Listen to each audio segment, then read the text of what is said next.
आज MTS4 का solution बन रहा है और आज ही MTS6 का सोल्यूशन 15 क्वेश्चन छठे में 15 क्वेश्चन का सोल्यूशन पहले में बना, दूसरे में, तीसरे में, आज चौथे में बन रहा है और छठे में आज ही बनेगा। क्लास के बाद मिल जाएगा। थोड़ा क्वेश्चन अच्छा देने का ये है ना कि तुमको सोल्यूशन मिल जाएगा तो उससे कुछ सीख लो, ये है। तो वो सोल्यूशन मिले तो और प्रिंटेड सोल्यूशन मिलता है और वीडियो सोल्यूशन का हमने कहा था, बीच में बहुत गड़बड़ हो गया तो वीडियो सोल्यूशन वगैरह सब डिस्टर्ब हो गया। लेकिन अब आज MTS4 और 4 का तो बन रहा है, नीचे ये सब बन रहा है और 6 का इस क्लास के बाद करेंगे, वो सब आपको मिल जाएगा। हाँ, थोड़ा ग्रो करने की बात है, थोड़ा सा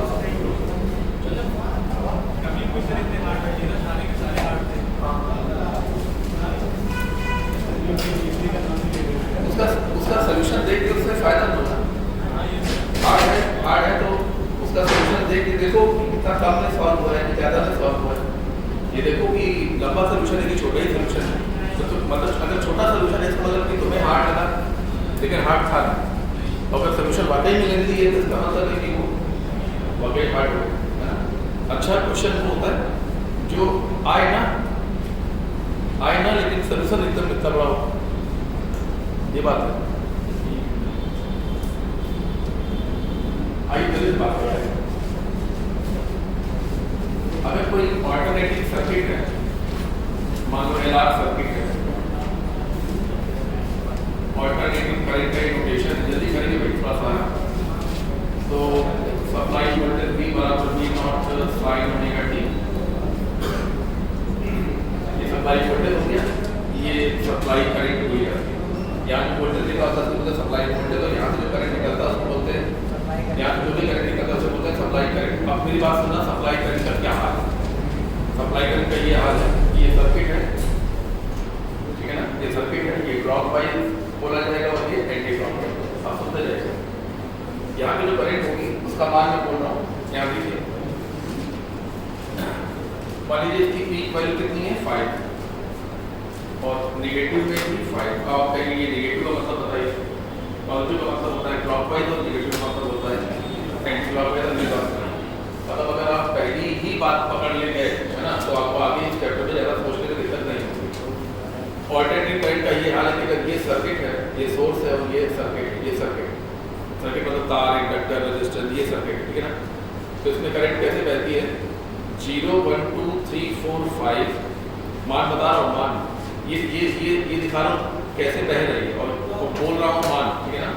0 1 2 3 4 5 4 3 2 1 0 1 2 3 4 5 4 3 2 1 0, ये है ऑल्टरनेटिव करंट। देखो एक साइकिल हुआ, आधा साइकिल ना पूरा नहीं छोड़ा, क्या बात कर रहा हूँ। ये हाफ साइकिल, ये हाफ साइकिल, फिर वहीं आ गया ना, ये हाफ साइकिल है, ये ना फुल साइकिल नहीं है, ये हाफ साइकिल है, ये हाफ साइकिल है। मान बोल रहा हूँ, मान दोबारा सुनना। 0 1 2 3 4 5 एम्पियर, 5 4 3 2 1 0 एम्पियर, फिर पलट जाएगी, ठीक है ना, पलट जाएगी। 0 1 2 3 4 5 5 4 3 2 1 0, ये हो गया एक कंप्लीट साइकिल और ये मैंने मान बोल दी। और मान में जैसे बोल रहा हूँ बिल्कुल वैसे ही बदलते हैं, बिल्कुल वैसे ही बदलते हैं। फिर देखें 0 1 2 3 4 5 नहीं, जो मैं बोल रहा हूँ वो मान है, जो मैं हाथ चला रहा हूँ वो करंट के बहने की दिशा है या इलेक्ट्रॉनों के बहने की दिशा है। 0 1 2 3 4 5 5 4 3 2 1 0, हाफ साइकिल हो गया।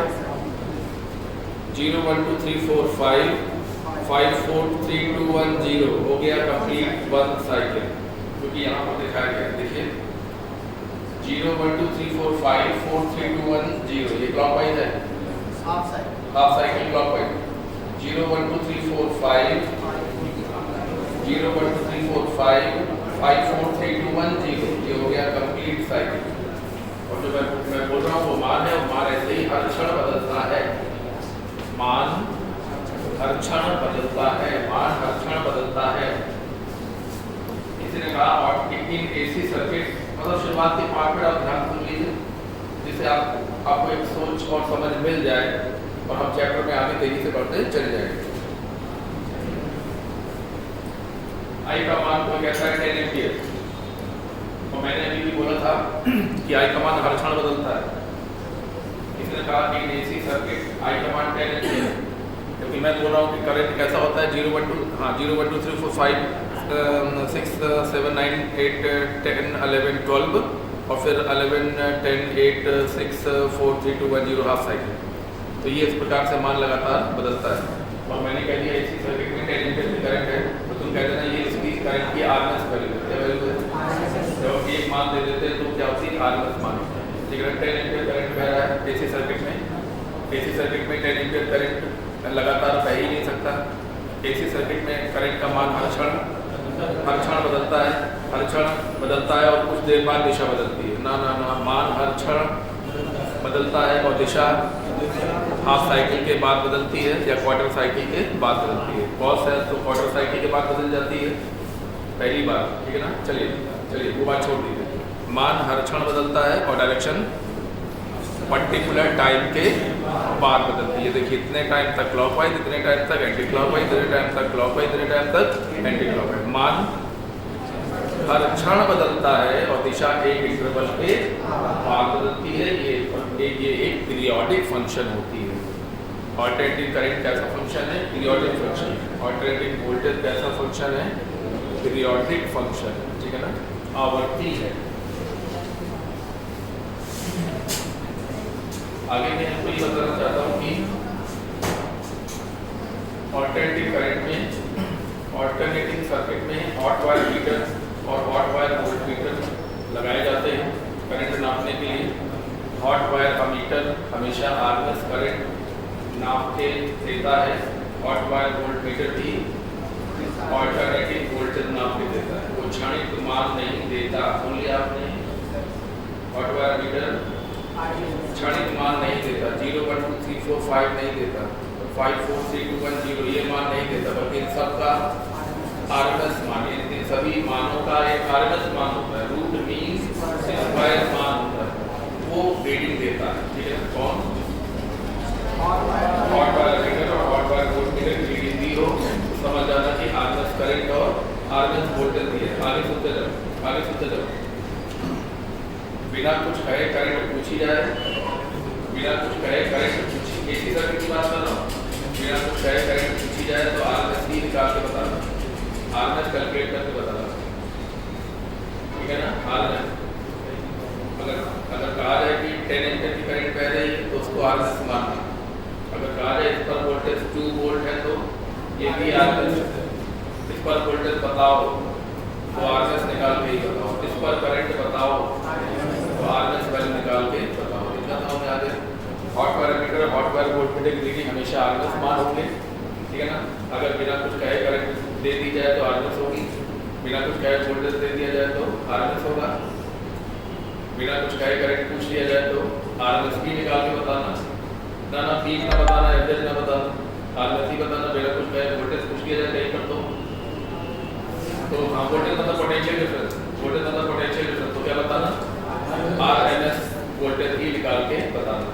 क्या पहले इसके लिए पहले तो पीक वोल्टेज निकालना पड़े, उसके बाद आरएमएस निकालना पड़े, कुछ भी करना पड़े। लेकिन अगर वोल्टेज पूछा जाए, वोल्टेज मतलब पोटेंशियल डिफरेंस पूछा जाए किसी इंडक्टर के ऊपर है, किसी रेजिस्टेंस के ऊपर, तो क्या बताओगे? आरएमएस निकाल के बताओगे। चाहे पहले उसके लिए तुम्हें कोई इंतजाम करना पड़े, चाहे पहले पीक मान निकालना पड़े, फिर आरएमएस निकले तो तुम डायरेक्टली आरएमएस निकाल पाओ तो निकाल दो, तो तुम निकाल लो। सर यहाँ पर डिस्कस हो जाएगा, क्या कैसे करते हैं सब डिस्कस हो जाएगा, कोई चीज़ बचेगी नहीं। लेकिन मोटी मोटी बातें ही आप पहले सुन लीजिए।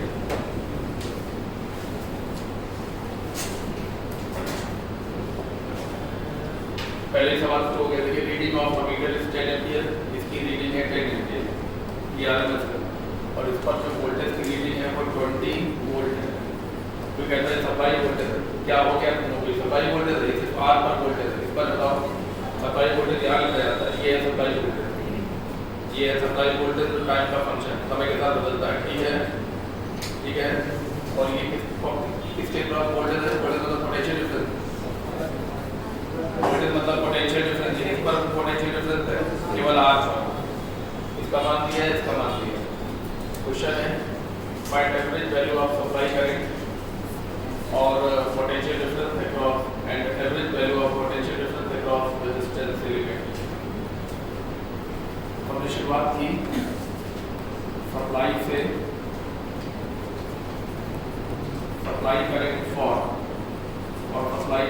आई R M S equal to I not by root 2, तो यहाँ 10 लिख दिया हमने। हाँ यहाँ पे 10 कुछ लोग लिख देते हैं, यहाँ कैसे लिख दोगे भाई? आर एम एस दिया है, आप कहते हैं कहाँ लिखा है आर एम एस? आप कहते हैं कहाँ लिखा है कि आर एम एस है? हमने कहा नहीं लिखा है, तो कह रहे कि आर एम एस नहीं समझ रहा है। आप कह रहे कहाँ लिखा है आर एम एस? अरे नहीं लिखा है तभी तो आर एम एस है, जब लिखा ना हो तो आर एम एस होता है, और लिख दिया जाए तो जो लिख दिया जाए वो होता है, पीक लिख दिया जाए तो पीक होता है, एवरेज लिख दिया जाए तो एवरेज होता है, कुछ ना लिखा जाए तो आर एम एस होता है। ठीक है, I not is equal to 10 under root 2 आ गया, ठीक है ना, एम्पियर। और उसके बाद हमने कहा एवरेज मान निकालने के लिए बोला गया, तो I average is equal to 2 I naught upon pi, ये सब आगे पढ़ाया जाएगा। 2 आई नॉट अपॉन पाई यानी कि 2 और 10 रूट 2 अपॉन पाई तो 20 root 2 upon pi, 20 root 2 upon pi. अब आ जाइए आर के ऊपर आ जाइए,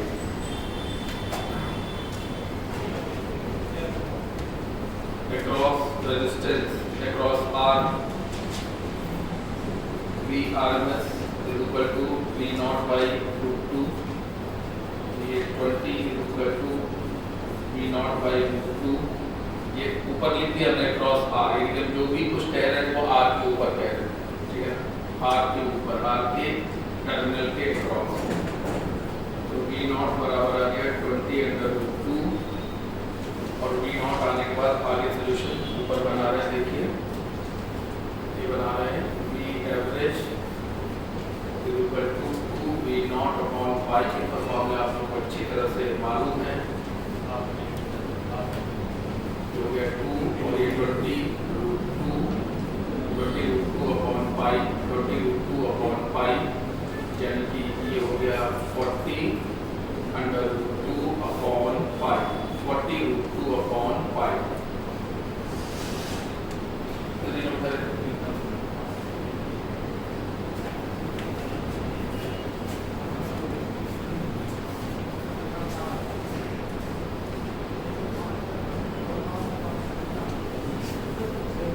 ये समझ लीजिए ऑल्टरनेटिव करंट एक उलझा हुआ चैप्टर, इतनी आसानी से सवाल सॉल्व होता है, आप बस ध्यान से देख लीजिए, जो सवाल बताया जाए उनको ठीक से देख लीजिए।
एक और सवाल, एक्सेल दिया हुआ है, एक्सेल यानी इंडक्टिव रिएक्टेंस, और ये आर का मान दिया हुआ है, और सप्लाई वोल्टेज दिया हुआ है। सप्लाई वोल्टेज टाइम का फंक्शन होता है कि नहीं होता है? कितना बोला मान लगातार बदलता है, दिशा रेगुलर इंटरवल के बाद बदलती है। ये सप्लाई ईएमएफ है, जो टाइम का फंक्शन होता है, ठीक है ना। हमारे को कहा गया कि रेजिस्टेंस पर कितनी करंट फ्लो होगी, रेजिस्टेंस पर वही करंट फ्लो होगी तो सप्लाई होगी, सही बात है, बोलो। रेजिस्टेंस पर वही करंट फ्लो होगी तो सप्लाई होगी, और कहाँ जाएगी, कहाँ जाएगी? कोई पैरेलल ब्रांच तो है नहीं जो थोड़ी यहाँ चली जाएगी थोड़ी वहाँ चली जाएगी, बताओ कैसी ब्रांच है? सीरीज, तो सीरीज ब्रांच जब है तो जो सप्लाई से निकलेगा वही आर के ऊपर बहेगा, ठीक है। आइए पहले करंट निकालने के लिए पहले इम्पीडेंस को निकालें। इम्पीडेंस का फार्मूला आगे बताया जाएगा। यहाँ भी बताया जाएगा 9 और ये 16 जो हो गया अंडर 25 यानी कि 5 एंड 5 ओम। उसके बाद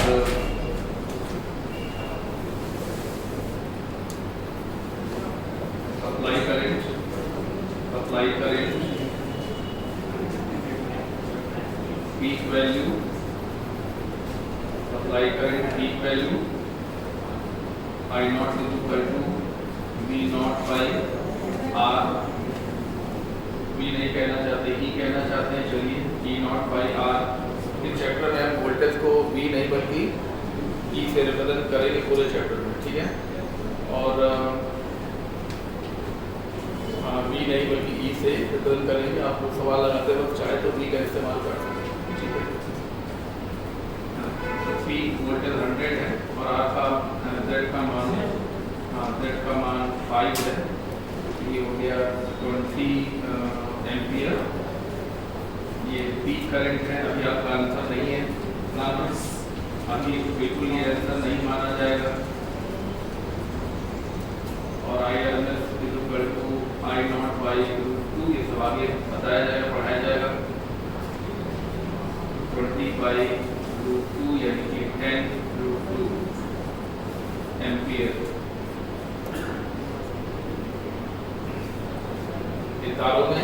तारों में हमेशा बदलती हुई करंट बहती है और आरएमएस करंट उसका एक रूट मीन स्क्वायर मान होता है जो बहता नहीं है। वो सिर्फ एक मैथमेटिकल कागजी बात है। एवरेज करंट बहता नहीं है। बहता क्या है? 0 1 2 3 4 5 5 4 3 2 1 0 0 1 2 3 4 5 5 4 3 2 1 0, ये बहता है असलियत में, ठीक है ना। एवरेज इन सभी मानों का एवरेज होता है। एवरेज करंट जो हमने अभी मान बोले वो सारे उनका एवरेज होता है। और आरएमएस वो सभी मानों का रूट मीन स्क्वायर वैल्यू कागजी बात होती है, बहता नहीं है।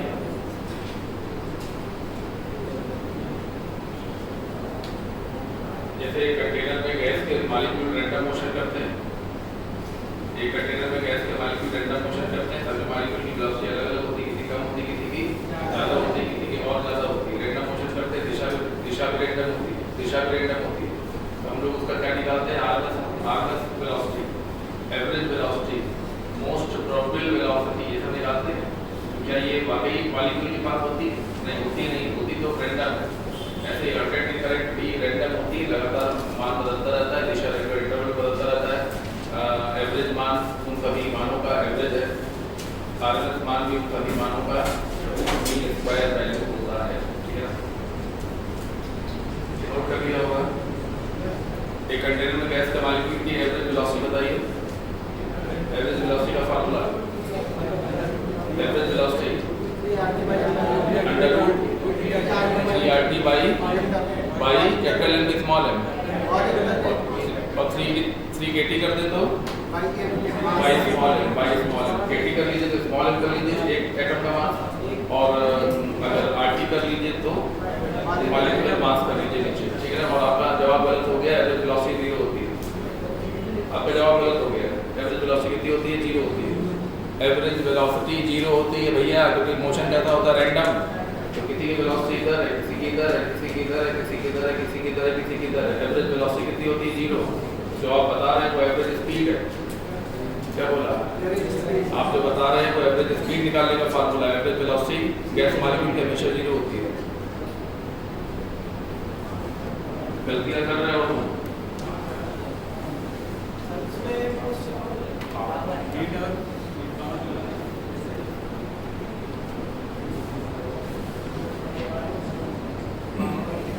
आइए हम लोग एक बात कर लेते हैं कि एसी सर्किट में करंट को कंट्रोल करने वाली चीजें कौन कौन सी। एसी सर्किट में आर करंट को कंट्रोल कर सकता है, नाम है रेजिस्टेंस, नोटेशन है आर। एक पार्ट रहेगा,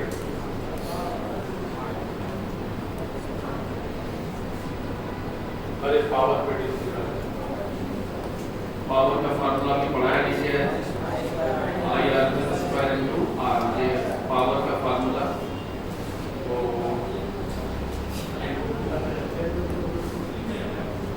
10√2 का स्क्वायर इंटू आर की value 3,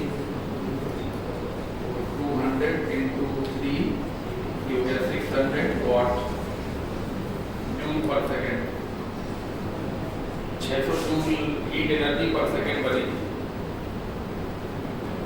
600 joule heat energy per second बनेगी रेजिस्टेंस के ऊपर।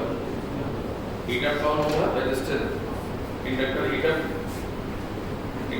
नहीं होगा, इंडक्टर के ऊपर हीट पैदा ही नहीं होती है। जो हीट पैदा होती है वो रेजिस्टेंस पर पैदा होती है।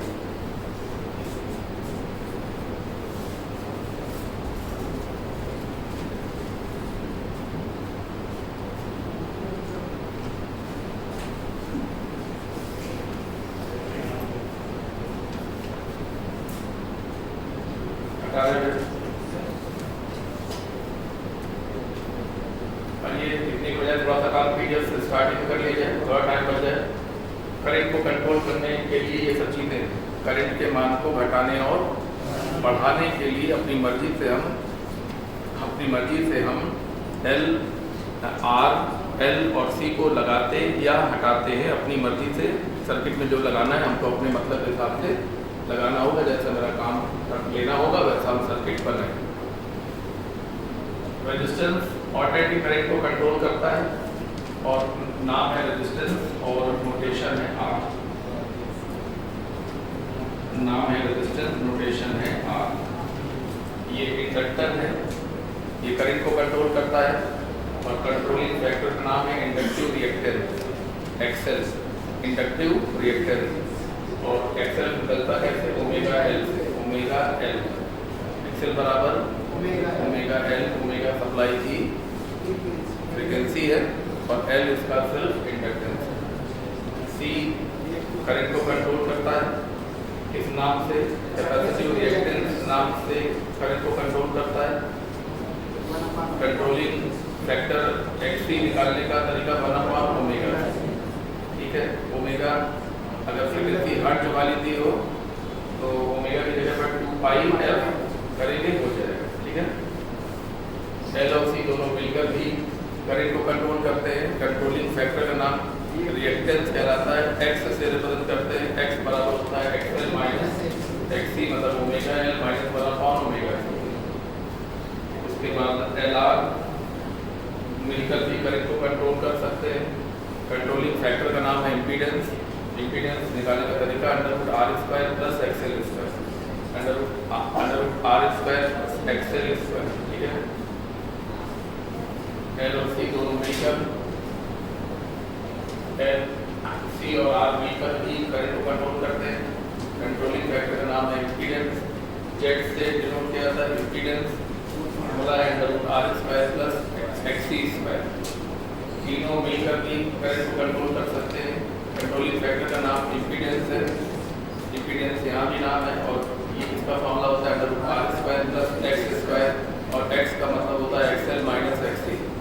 इसका नाम है रेजिस्टेंस, इसका नाम है रिएक्टेंस और रिएक्टेंस क्या होता है? XL minus XC. इसका नाम है इंडक्टिव रिएक्टेंस, इसका नाम है कैपेसिटिव रिएक्टेंस। बड़े से छोटा घटा दीजिएगा, ये माइनस साइन लहरदार बना है। लहरदार का मतलब है बड़े मान से छोटा मान घटा दीजिएगा और ऐसा नहीं भी करेंगे तो भी कोई फर्क नहीं पड़ेगा क्योंकि ऊपर स्क्वायर लगा हुआ है। माइनस में भी आ गया तो ऑटोमेटिक प्लस हो जाएगा। ठीक है, ये मैंने बताया आपको कि केवल आर, अकेला आर भी एसी को कंट्रोल कर सकता है, अकेला एल, अकेला सी, एल के साथ आर, सी के साथ आर या तीनों एल सी आर मिलकर भी करंट को कंट्रोल कर सकते हैं। और कंट्रोलिंग जो फैक्टर हैं वो कैसे निकलते हैं? आर तो आर ही है, निकालने की आवश्यकता नहीं। एक्सएल बराबर ओमेगा एल, एक्सी बराबर 1/, ओमेगा सी। ठीक है ना, एक्स बराबर अगर एल और सी लगे तो बोलेंगे एक्स टोटल जो अपोजिशन करेगा वो एक्स करेगा। एक्स बराबर क्या होगा? XL minus XC. अगर एल आर लगाए तो जेड, अगर सी आर लगाए तो जेड। तीनों लगे हैं एल सी आर तो जेड। पहला जेड क्या होगा? √r² plus XL square. दूसरा बोल √r² प्लस एक्सी स्क्वायर। तीसरा बोल √r² प्लस एक्स स्क्वायर। और एक्स का मतलब है एक्सएल माइनस एक्सी और उसका स्क्वायर करना है। ठीक है,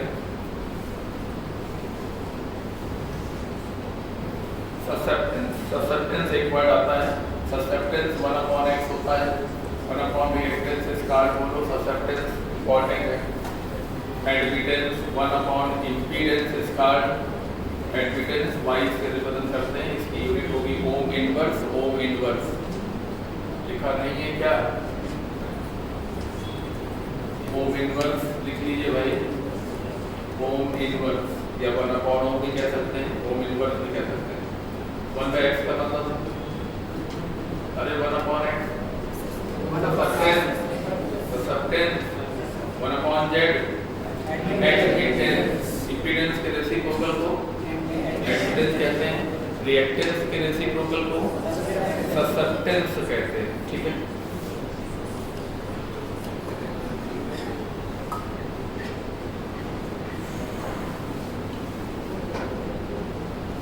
डीसी सर्किट में पोटेंशियल डिफरेंस कैसे लिखा जाता है?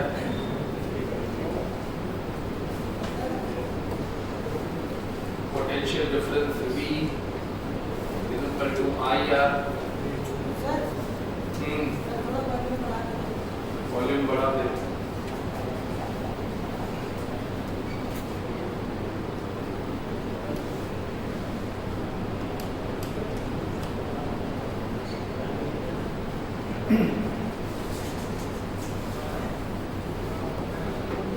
करंट I बह रहा, पोटेंशियल डिफरेंस होगा I XL। समझ में आ गया?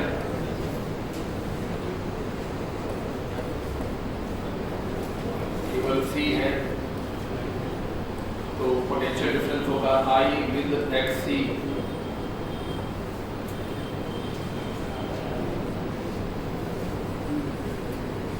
L के साथ R है, चलो छोड़ पहले। L के साथ C है, L के साथ C है, तो पूरा पोटेंशियल डिफरेंस V बराबर होगा IX यानी कि I XL minus XC। L के साथ R है,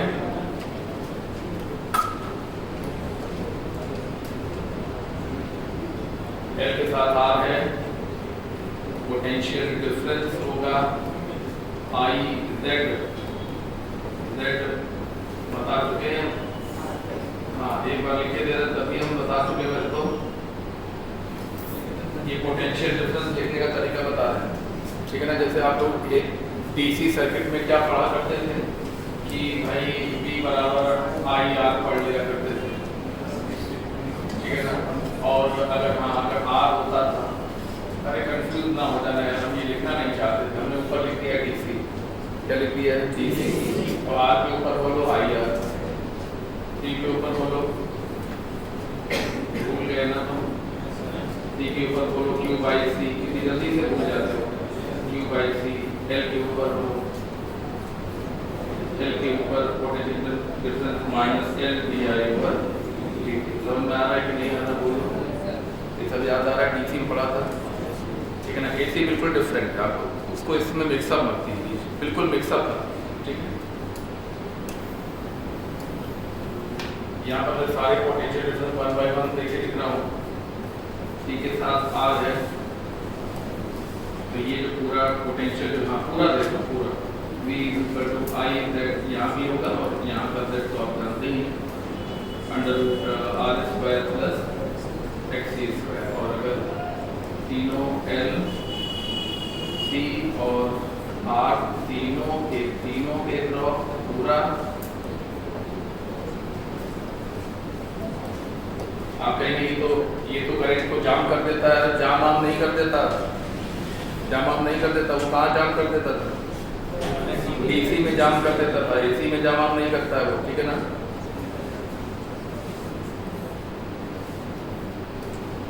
V equal to I Z I √R² plus X²। सही है, और अंडर रूट हो गया R² प्लस X का मतलब होता है XL माइनस XC का होल स्क्वायर। XL निकालना पड़े तो ओमेगा L करके निकाल लेना, XC निकालना पड़े 1 ओमेगा C करके निकाल लेना फटाफट। क्या तो मैंने देखा है आए के सवालों को अगर मैं देखता हूँ तो लगता है कि कैलकुलेशन ज़्यादा हो जाएगा, लेकिन मान ऐसे दिए रहते हैं कि फटाफट सब कटते पिटते रहते हैं और आसानी से हमारे सोल्यूशन बनते हैं। मतलब एसी में जो सवाल आए हुए हैं जो उसमें दिए रहते हैं उनमें कैलकुलेशन ज़्यादा होता नहीं। ये तो हमने आपको पूरा पोटेंशियल डिफरेंस के बारे में बता दिया। ये पोटेंशियल डिफरेंस कैसे लिखा जाएगा, आप ये बात बिल्कुल भूल जाइए कि हर बार आपको V बराबर आई आर लिखना है, ऐसा बिल्कुल भी नहीं है। V बराबर आई आर हो सकता है, V बराबर आई एक्स एल, V बराबर आई एक्स सी, V बराबर आई एक्स, V बराबर आई जेड, और जेड होते हैं 3 प्रकार के, एक एल आर वाला, एक सी आर वाला, एक एल आर वाला।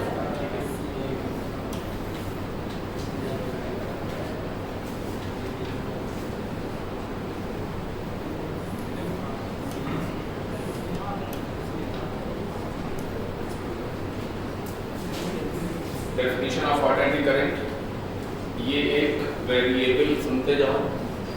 ऑल्टरनेटिंग करंट की परिभाषा, ये एक वेरिएबल पीरियोडिक करंट है जिसमें successive half cycle, successive half, first half, second half, third half, fourth half. तो फर्स्ट अगर क्लॉकवाइज होगा तो सेकंड हाफ एंटी क्लॉकवाइज, तो थर्ड हाफ क्लॉकवाइज, तो fourth half and successive half cycles clockwise और anti clockwise दिशा में current को बहाता हुआ प्रदर्शित करेगी। दिखती नहीं है करंट, पर जो है सत्य फैक्ट वो तुमको यहाँ पर बताया जा रहा है, ठीक है ना। तो तुम लोग ऑल्टरनेटिंग करंट एक periodic variable periodic with successive half cycles, positive and negative, positive मतलब clockwise, negative मतलब ये है alternating current।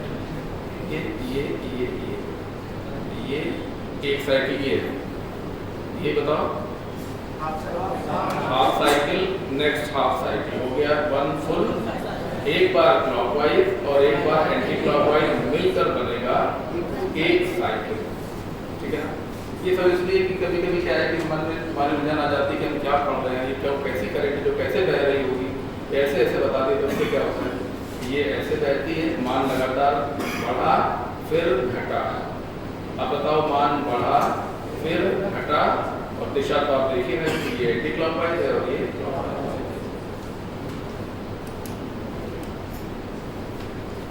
देखिए मैंने आपको डेफिनेशन बता दी और फिर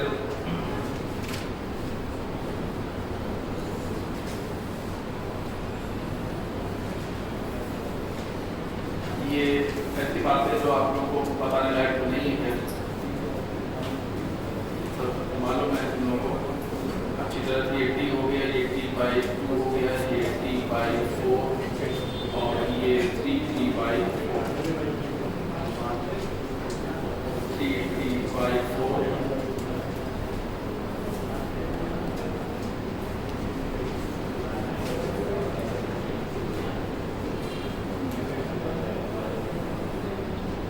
ये सब मान ऊपर देखते जाना।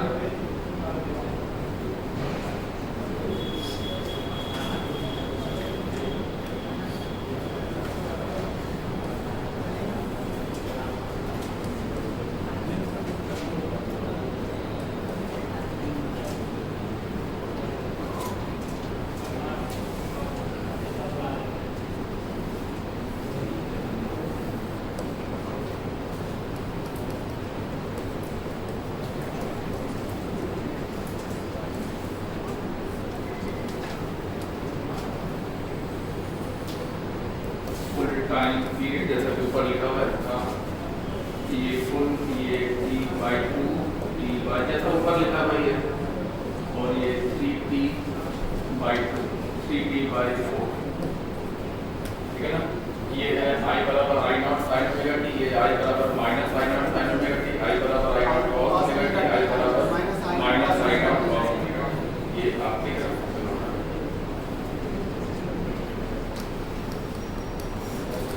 I0 sin ओमेगा टी, हाँ, प्लस माइनस I बराबर I0 cos ओमेगा टी, हाँ, ये प्लस और ये माइनस, क्लियर है सर, ठीक है। एक ऑल्टरनेटिंग करंट विशेष तौर पर देखिए ध्यान से, इस प्रकार की दी हुई थी, यानी कि ना पीक से शुरू हो रही है ना जीरो से शुरू हो रही है। इसकी इक्वेशन ना प्योर साइन वाली होगी ना प्योर कॉस वाली होगी, बल्कि इसकी इक्वेशन होगी I not sine omega T plus phi कह दो या लैम्डा कह दो, कुछ कह दो, ठीक है ना। यहाँ पे कुछ जुड़ा होगा या घटा होगा, ठीक है, ये होगा, ठीक है। ये फाई कैसे आएगा, साइन फाई इक्वल टू मान लो कहाँ से शुरुआत हुई है I1 से, और पीक करंट कितनी है I0। ये जो पीक क्या होती है, पीक करंट, ये जहाँ से शुरुआत हुई है, तो ऐसे निकलते हैं I1 बाई I0 करके फाई का मान आ गया। सुन लिया आपने कैसे फाई का मान आ गया, बोलो जहाँ से स्टार्ट हुई है T बराबर 0 पर जिस करंट से स्टार्ट हुई है वो करंट ऊपर और पीक करंट नीचे कर दोगे, साइन फाई कर दोगे, फाई आ जाएगा, फाई का मान यहाँ रख दोगे, तो AC की इक्वेशन आपके सामने आ जाएगी, ठीक है। ये बुकलेट में लिखा हुआ है जितना,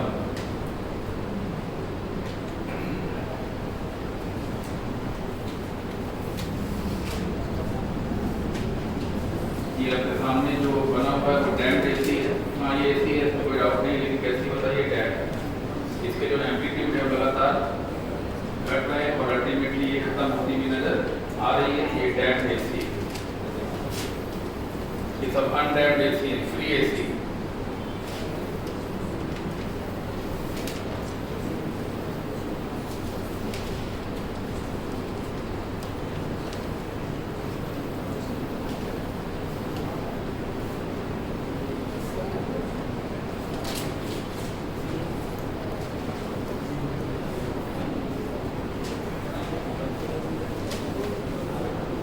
ये वेरिएबल DC है, ये AC नहीं है, ये AC नहीं है, ये है AC नहीं है, राइट क्लॉकवाइज है, मान घट रहा है बढ़ रहा है घट रहा है बढ़ रहा है घट रहा है बढ़ रहा है, लेकिन दिशा बदल ऐसे ही हो रहा है, ऐसे ही हो रहा है, ऐसे ही होता जा रहा है। ये वेरिएबल DC है, ये कांस्टेंट DC है, कांस्टेंट DC है। हाँ बुकलेट में सब लिखा हुआ है, तो कुछ नहीं लिखा हुआ तो मैं आपको बताऊंगा। आगे सुनिए, अलग अलग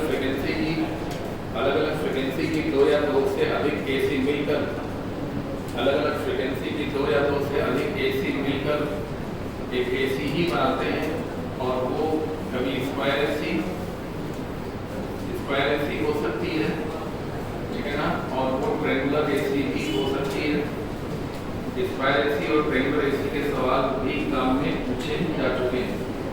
सवाल कैसे सॉल्व होंगे तो भी सब डिस्कस किया जाएगा, सब कुछ डिस्कस किया जाएगा, ये भी डिस्कस किया जाएगा, ये सवाल भी डिस्कस किया जाएगा कि इसका आर्गन मान कैसे निकालेंगे, इसका आर्गन मान कैसे निकालेंगे, इसमें एवरेज कैसे निकालेंगे, इसमें एवरेज कैसे निकालेंगे, और बाकी इसमें एवरेज कैसे निकालेंगे वो तो खैर सीखते ही हैं, कोई बात ही नहीं है, या इसमें एवरेज कैसे निकालेंगे वो तो खैर सीखते ही हैं, इन दोनों को भी सीखेंगे।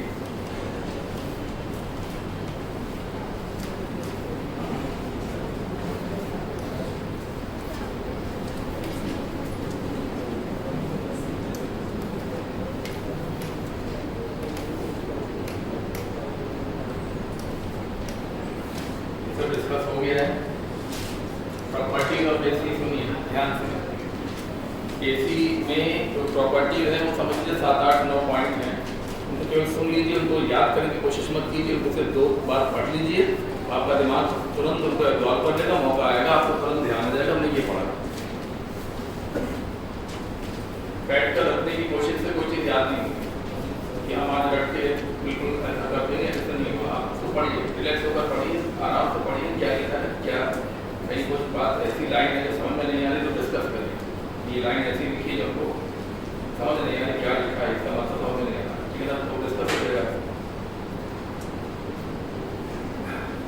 ऑल्टरनेटिव करंट जो है वो इलेक्ट्रोलिसिस नहीं कर पाती, यानी कि अगर H2SO4 के सॉल्यूशन में 2 इलेक्ट्रोड डालकर AC सोर्स लगा दिया जाए तो H+ और SO4- सेपरेट नहीं हो पाएंगे, क्योंकि AC कभी इधर धक्का मारेगी तो इधर धक्का मारेगी, और 50 वोल्ट की AC होती है, यानी 50 बार ब्लॉक है तो 50 बार 1 सेकंड में 50 बार ब्लॉक है तो 50 बार एंटी क्लॉकवाइज घूम जाती है, तो जो आयन होते हैं ना इधर जा पाते हैं ना इधर जा पाते हैं, तो इलेक्ट्रोलिसिस नहीं कर पाती, यानी कि इसका दूसरा मतलब है कि केमिकल इफेक्ट प्रोड्यूस नहीं कर पाती।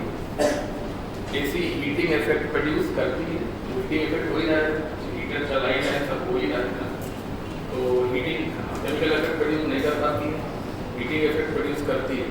एसी को नापने के लिए हॉट वायर मीटर की आवश्यकता होती है, ऑल्टरनेटिव करंट को नापने के लिए हॉट वायर मीटर की आवश्यकता होती है, मतलब ऑल्टरनेटिव करंट को हॉट वायर मीटर से ही नापा जा सकता है, जबकि हॉट वायर मीटर से हम एसी भी नाप सकते हैं और डीसी भी नाप सकते हैं। सुनिए एसी नापने के लिए हॉट वायर मीटर ही चाहिए, जबकि हॉट वायर मीटर से हम एसी भी नाप सकते हैं, डीसी भी। फिर सुन लीजिए, एसी को नापने के लिए हॉट वायर मीटर ही चाहिए, जबकि हॉट वायर मीटर अगर हमारे पास है तो उससे हम एसी भी नाप सकते हैं और डीसी भी नाप सकते हैं।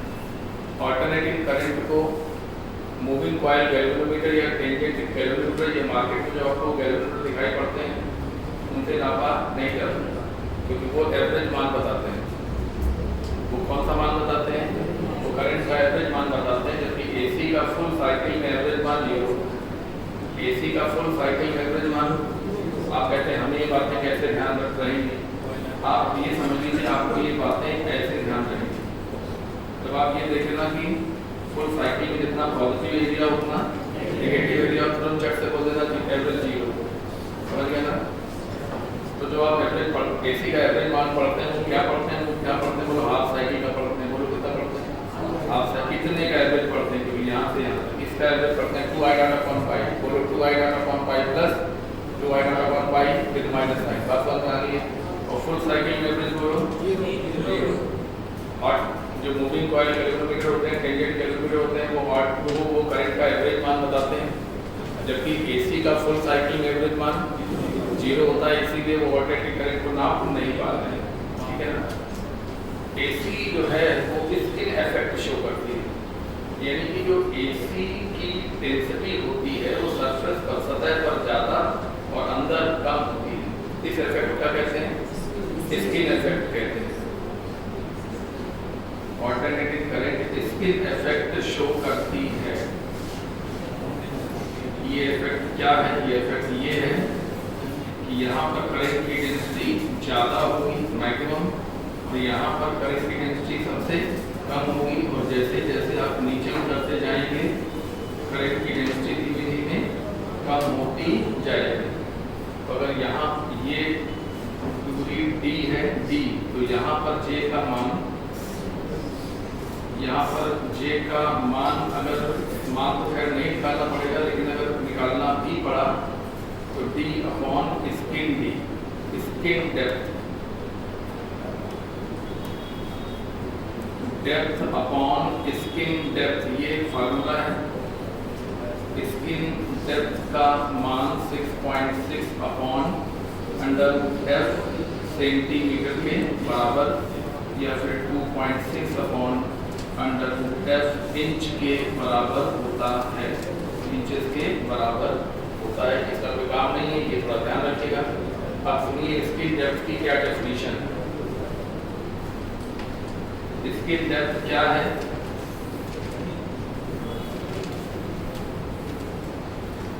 स्किन डेप्थ क्या है? मेरी बात सुनिएगा। मान लीजिए कि सरफेस पर डेंसिटी मैक्सिमम है जिसका मान है J0, और इतनी गहराई पर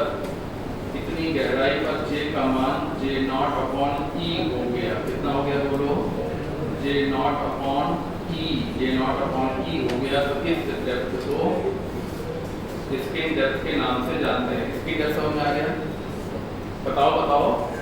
सरफेस से जितना नीचे जाने पर J का मान सरफेस वाले J0 का 0.37 टाइम्स हो जाए। 1 अपॉन E मतलब 0.37 1 upon E times of J0 हो जाए। उस डेप्थ को क्या कहते हैं? स्किन डेप्थ कहते हैं। स्किन डेप्थ का मान इस फॉर्मूले से निकाला जा सकता है सेंटीमीटर में। ठीक है ना? ये हो गया। बाकी मिलीमीटर में निकालना है तो पहले सेंटीमीटर में निकाल के उसको मिलीमीटर में कन्वर्ट कर सकते हैं। स्किन डेप्थ, स्किन इफेक्ट का मुख्य कारण इलेक्ट्रोमैग्नेटिक इंडक्शन है। एसी की फ्रिक्वेंसी बढ़ाने से स्किन इफेक्ट बढ़ता है। ये मैंने आपको डायरेक्टली कोई बातें बता दी, बहुत ज़्यादा अंदर जाने की आवश्यकता नहीं है।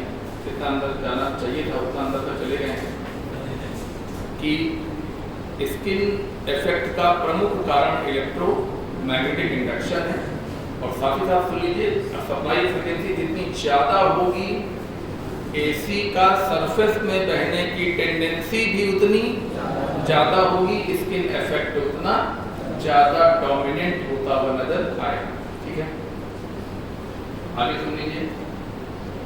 एसी को प्रोड्यूस करने के लिए दो मुख्य मेथड है, एक तो इलेक्ट्रोमैग्नेटिक इंडक्शन, बोलो इलेक्ट्रोमैग्नेटिक इंडक्शन के जरिए अल्टरनेटिव करंट बनाई जा सकती है। क्यों बनाते नहीं? जनरेटर में क्या होता है, बड़े बड़े दो चुंबक होते हैं, नॉर्थ पोल और साउथ पोल, बीच में आर्मेचर कॉइल होता है, कॉइल को लगातार रोटेट कराते हैं, तो फ्लक्स में परिवर्तन होता है, तो इंड्यूस्ड ईएमएफ पैदा होता है, क्योंकि कॉइल कंप्लीट सर्किट होती है, तो एक इंड्यूस्ड करंट बहने लगता है। इसको हम लोग कहते हैं अल्टरनेटिंग करंट। पिछले चैप्टर पढ़ाया था अल्टरनेटिंग करंट जनरेटर को पूरा ऐड किया।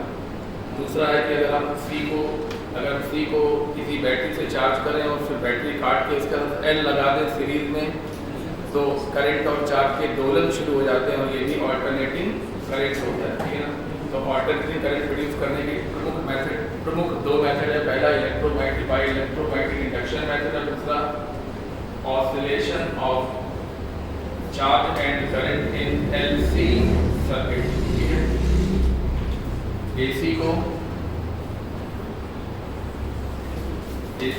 डीसी में बदलने के लिए रेक्टिफायर का इस्तेमाल होगा, जबकि डीसी को ये देखिए तो समझ आएगा भाई, देखते ही मतलब इतना एक्सपर्ट होना चाहिए कि आप देखें यार जहाँ की डीसी है थोड़ा बहुत रही है, मतलब थोड़ा वेरिएबल है, और इसको एसी में बदलने के लिए ऑसिलेटर का प्रयोग किया जाएगा। ऑसिलेटर बनेगा ट्रांजिस्टर से, रेक्टिफायर बनेगा पीएन जंक्शन डायोड से। सुना कि नहीं सुना? बताओ, रेक्टिफायर बनाने के लिए डायोड का इस्तेमाल, तो कौन सा डायोड? वो डायोड नहीं, पीएन जंक्शन डायोड। आजकल के जो एडवांस डायोड है वो इस्तेमाल होता है। एसी को डीसी बदलने के लिए डायोड, पीएन जंक्शन डायोड इस्तेमाल होंगे, और डीसी को एसी में बदलने के लिए ऑसिलेटर उपकरण है, और उसमें लगता है कि ट्रांजिस्टर जो कि कॉमन एमिटर मोड में होता है। ये सब बातें आगे जब सेमीकंडक्टर पढ़ाया जाएगा वहाँ पे फटाफट बताया जाएगा आपको। ठीक है,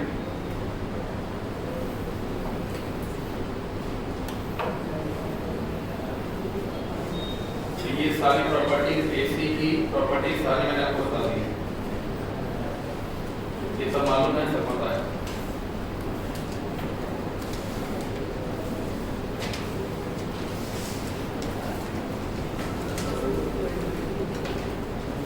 एक बात आपको दिखा देता हूँ जरा, एक बात ये देख लेना, ये फुल साइकिल हो गया है ना, बोलो ये फुल साइकिल हो गया है। तो अगर हम एंगल के हिसाब से देखें कि यहाँ का इलेक्ट्रॉन कितने एंगल घूमा, नहीं ये रेफरेंस ले लो ना, यहाँ ये रेफरेंस ले लो, इलेक्ट्रॉन कितने एंगल घूमा, वो एंगल यहाँ पे दिखाया जाता है। ठीक है ना, तो ठीक जब पूरा एक साइकिल हो जाता है तो कितना हो जाता है? 360 डिग्री, कितना? 2 पाई रेडियन। तो हाफ साइकिल को पाई रेडियन, क्वार्टर साइकिल में पाई/2 रेडियन, और 3 क्वार्टर में 3 पाई/2 रेडियन। ये सब रेडियन में लिखे हुए हैं, और ये टाइम पीरियड और 2 पाई, एक पूरा साइकिल मतलब 360 डिग्री। 180 360।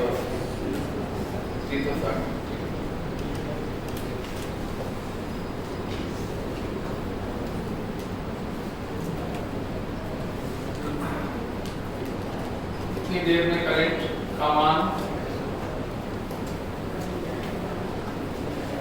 करंट का √3/2 टाइम्स होगा।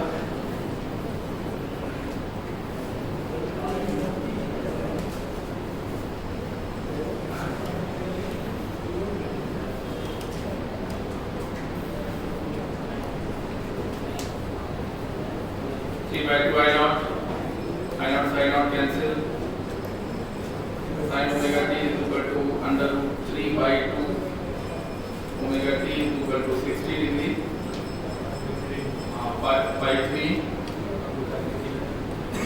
pi by t into t is equal to pi by 3, pi से pi कैंसिल करेंगे t is equal to t by 6 note करेंगे।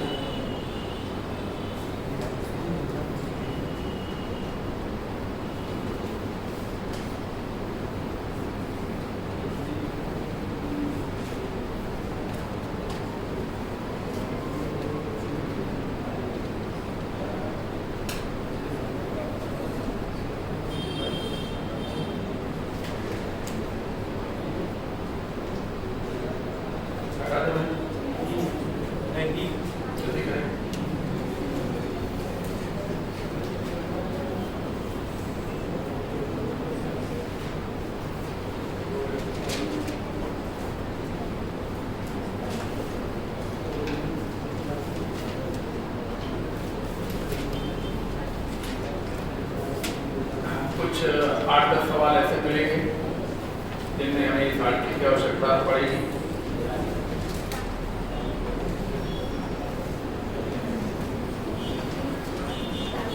साइन ओमेगा टी का फुल साइकिल में इंटीग्रेशन 0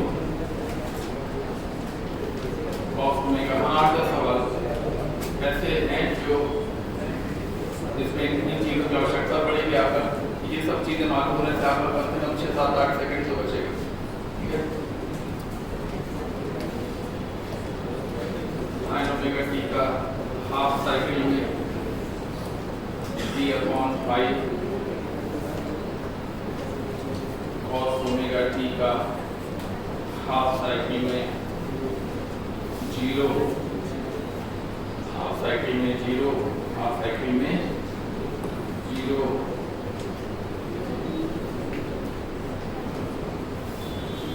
कॉस ओमेगा टी का 0 से 3t/4 cycle में देखें तो minus t/5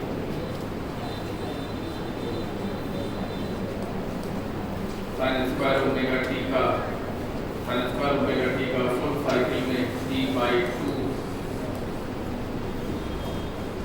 cos square omega T का फुल साइकिल में t/2 साइन 2 ओमेगा टी का इकट्ठे लिखते हैं sine comma cos 2 omega T comma sine omega T cos omega T comma लगा तीनों पे इकट्ठे बता दिए क्या होगा बोलो 0 फुल साइकिल में साइन 2 ओमेगा टी का फुल साइकिल में या कॉस 2 ओमेगा टी का फुल साइकिल में या sign omega T cos omega T का फुल साइकिल में इंटीग्रेशन 0 होगा। आप कहेंगे हम ये सब कैसे तैयार कर पाएंगे? हम तो ये सब नहीं तैयार कर पाएंगे। आप ये सब कुछ तैयार कर सकते हैं, तुमको ये नहीं भूलना चाहिए कि इंटीग्रेशन का मतलब होता है एरिया। बोलो जल्दी चीजों बोलो नहीं, इंटीग्रेशन का क्या मतलब होता है? बोलो एरिया। जिस इंटरवल में एरिया को जितना प्लस उतना माइनस नजर आए तो बोल देना 0। नहीं समझ में आ रहा है तो बताइए साइन ओमेगा टी का फुल साइकिल में इंटीग्रेशन 0 कॉस ओमेगा टी का फुल साइकिल में प्लस माइनस माइनस प्लस जितना प्लस उतना माइनस बोलो फुल साइकिल में इंटीग्रेशन 0। ठीक है ना? साइन ओमेगा टी का हाफ साइकिल में नॉट 0 बोलो हाफ साइकिल में नॉट 0 तो कितना t/5 कॉस ओमेगा टी का हाफ साइकिल में हाफ कॉस ओमेगा टी का हाफ साइकिल में 0 ये t लिखा हुआ है ये t/2 हाफ साइकिल बोलो 0 साइन ओमेगा टी का हाफ साइकिल में not 0 t/5 cos omega T का हाफ साइकिल में 0। ठीक है ना? साइन स्क्वायर ओमेगा टी का फुल साइकिल में t/2 कॉस स्क्वायर ओमेगा वो 0 हो ही नहीं सकता। स्क्वायर वाले फंक्शन में अगर एरिया कभी 0 हो ही नहीं सकता। ये देखिए जब ऐसे ही चलेगा तो 0 कैसे हो जाएगा? ये साइन स्क्वायर ओमेगा टी का ग्राफ बना हुआ है,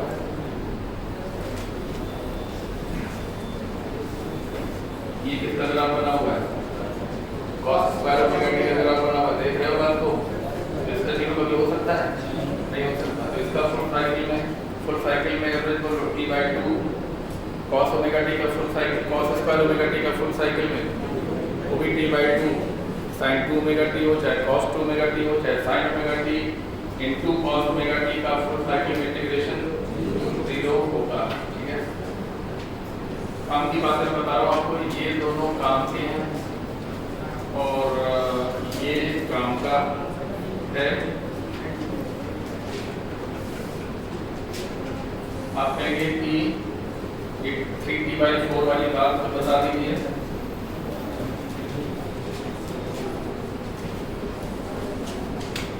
cos की बात कर रहे हैं,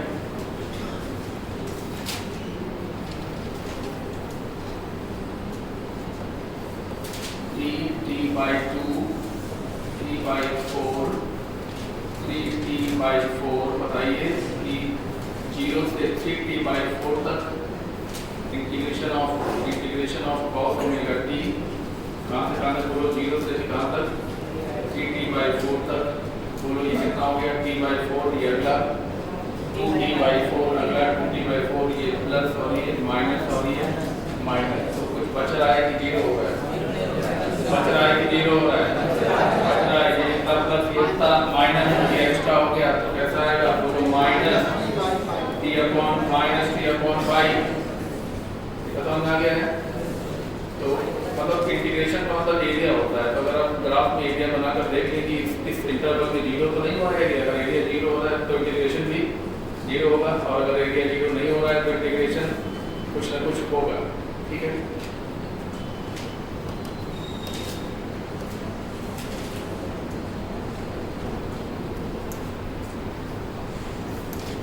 आइए एवरेज करंट की बात स्टार्ट करते हैं।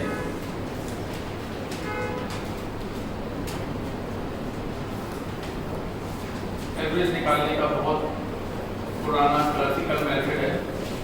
उस चीज को आप इंटीग्रेट करिए और नीचे इंटरवल ऑफ टाइम करिए। ये पहला फार्मूला मैंने बताया, और दूसरा इससे भी कहीं ज्यादा काम का फार्मूला, एरिया ऑफ बोलो IT graph, area of IT graph upon time interval. Time interval में इसलिए कह रहा हूँ कि यहाँ पर आप लिमिट लगाएंगे 0 to t या 0 to t/2, फिर upper limit minus lower limit करेंगे तो टाइम इंटरवल आएगा। यानी कि ऊपर लिखेंगे एरिया ऑफ IT ग्राफ और नीचे क्या लिखेंगे टाइम इंटरवल। इस प्रकार से एवरेज आ जाएगा। आइए इसकी प्रैक्टिस कर ले जरा।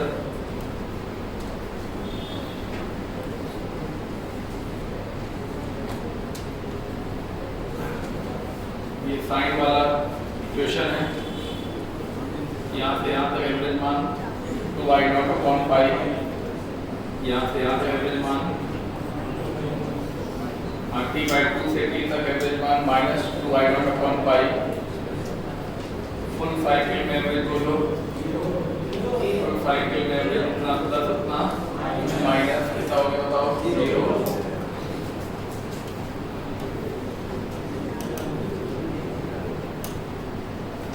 केवल 0 से t/4 तक एवरेज बोलो 2i0/पाई।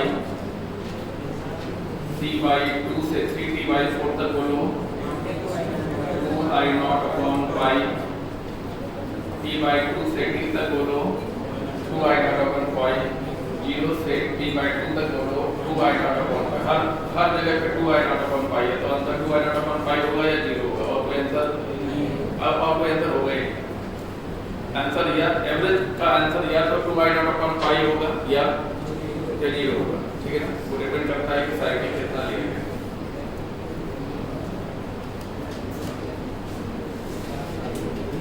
यही हाल कॉस में होगा। 0 से t/4 तक एवरेज मान, 0 से t/4 तक एवरेज मान 2i0/पाई। t/4 से t/2 तक माइनस का 2i0/पाई। t/4 से 3t/4 तक माइनस का 2i0/पाई। 0 से t/2 तक, 0 से ये कितने इंटरवल में 0 से t/2 तक कितना प्लस उतना माइनस, आंसर बोलो 0। एवरेज मान लिख लेंगे फटाफट। एवरेज मान दो ही होते हैं, या तो 2i0/5 होता है या 0 होता है। इंटरवल तुम देख लेना बस, उस इंटरवल में अगर कितना प्लस एरिया कवर हो उतना माइनस तो 0 बोल देना। और जरा भी इतना सा भी बच जाए तो इतना भी बच जाए तो बोल देना 2i0/5, जैसे मैं आपका सब कंफ्यूज कर रहा हूँ। कहते हैं यहाँ से यहाँ तक, अब जितना ये प्लस उतना ये माइनस नहीं, कुछ ना कुछ तो बचेगा, मान होगा 2i0/5, ठीक है।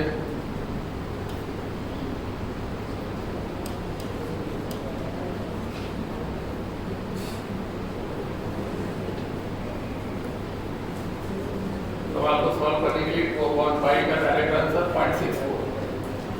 ये टाइम बचाएगा आपका थोड़ा सा। 2/5 का मान याद रखो 0.64,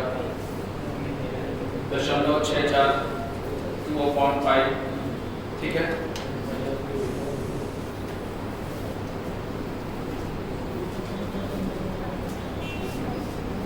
फुल साइकिल में एवरेज फाइंड करना है।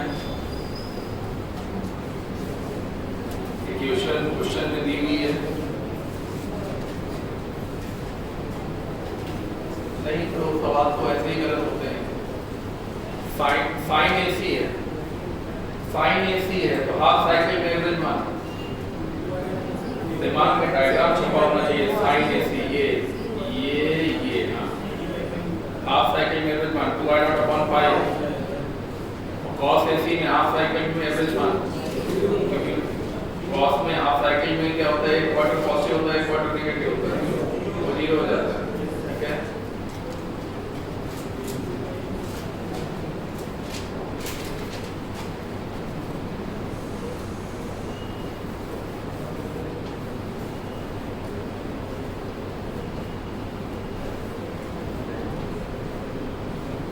ये सवाल जो हम इस समय सॉल्व कर रहे हैं, इसका आंसर तुमको पहले से मालूम ही है।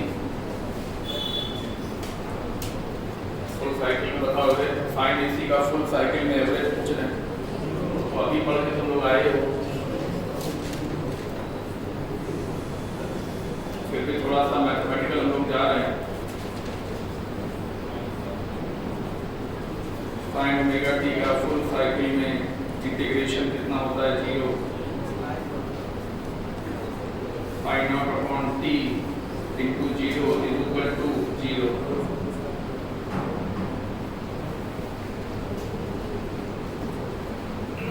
हालांकि ये बात हम लोग इतनी देर के बजाय बहुत जल्दी भी समझ सकते थे।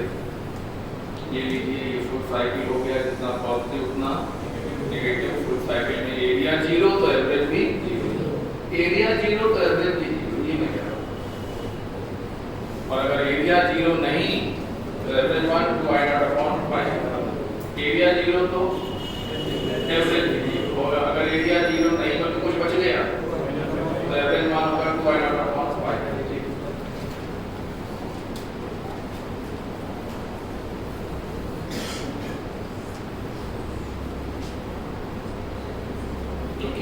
क्योंकि एवरेज वैल्यू निकालने का मैथमेटिकल जो ग्राफिकल जो मेथड है वो एरिया अपॉन टाइम इंटरवल। तभी मैं बार बार कह रहा हूँ एरिया 0 तो एवरेज मान के 0, और एरिया कुछ बच रहा है पॉजिटिव या नेगेटिव तो मान होगा 2i0/5।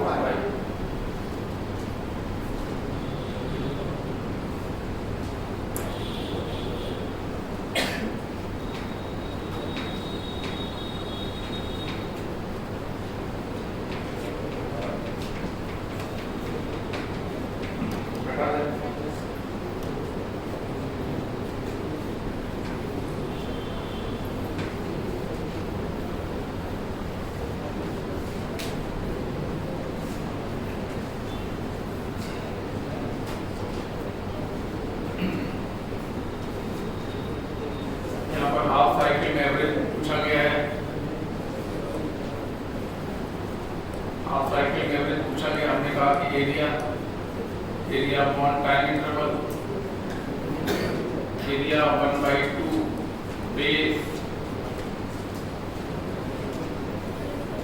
बेस इनटू हाइट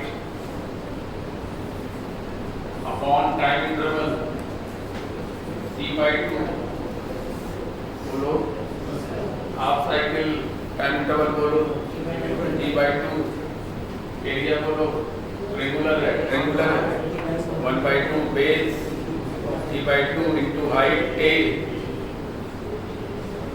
ये t/2 से t/2 कैंसिल, आंसर आ गया a/2। ठीक है,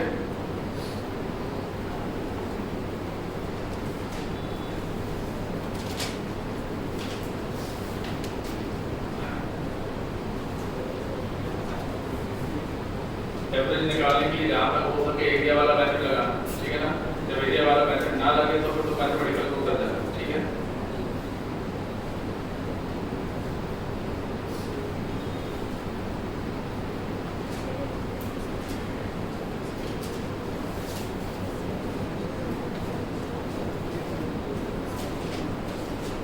रूट मीन स्क्वायर, पहली बात तो आरएमएस करंट सर्किट में कभी बहता ही नहीं। सर्किट में तो हर क्षण बदलने वाली करंट बहती है। आरएमएस करंट एक कागजी बात है। ठीक है ना, कागज पर कैलकुलेट किया हुआ एक बात का कुछ नहीं। किसी भी एसी की आरएमएस वैल्यू उस डीसी के बराबर होती है जो सेम टाइम में सेम रेजिस्टेंस पर सेम हीट प्रोड्यूस करते हैं। फिर तो सुन लीजिए, किसी भी एसी की आरएमएस वैल्यू उस डीसी के बराबर होती है जो सेम टाइम में सेम रेजिस्टेंस पर सेम हीट प्रोड्यूस करते हैं। एक बड़ा कॉमन सा क्वेश्चन है जिसका जवाब सभी लोग एक सेकंड में ही दे देते हैं। 10 एम्पीयर डीसी कितनी एसी के बराबर है? तो कहना 10 एम्पीयर आरएमएस एसी के बराबर होती है, समतुल्य होती है, एनालॉगस होती है। एक लाइन का जवाब है। 10 एक ऐसी एसी जिसका आरएमएस मान 10 एम्पीयर हो, फिर से सुनो, एक ऐसी एसी जिसका आरएमएस मान 10 एम्पीयर हो, वो 10 एम्पीयर डीसी के समतुल्य मानी जाती है, क्योंकि ये 10 एम्पीयर आरएमएस एसी उतना ही हीट प्रोड्यूस कर देती है जितना 10 एम्पीयर की डीसी प्रोड्यूस करती है सेम टाइम में। ठीक है ना, तो डेफिनेशन एक बार फिर सुन लीजिए, किसी भी एसी की आरएमएस वैल्यू उस डीसी के बराबर होती है जो डीसी सेम रेजिस्टेंस पर सेम टाइम में सेम हीट प्रोड्यूस करे। 5 एम्पीयर की डीसी 100 जूल हीट प्रोड्यूस करती है, 1 मिनट में 100 जूल हीट प्रोड्यूस करती है। तो कौन सी एसी इतना हीट प्रोड्यूस करेगी? एक ऐसी एसी जिसका आरएमएस मान 5 एम्पीयर की बात करो। ठीक,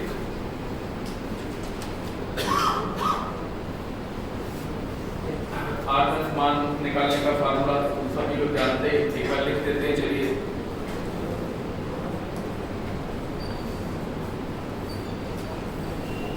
रूट लगाएंगे, रूट लिखा है, रूट फिर मीन, ये मीन का निशान नीचे इंटीग्रेशन के लिए मीन हो गया और स्क्वायर हो गया, रूट मीन स्क्वायर। ठीक है ना, ये आरएमएस निकालने का तरीका।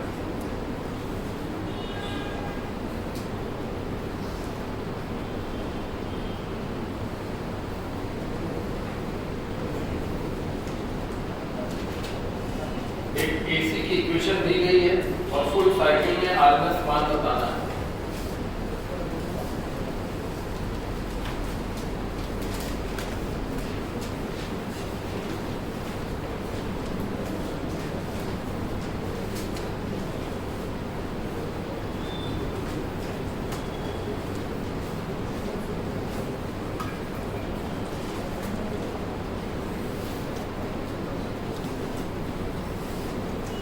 लिमिट फुल साइकिल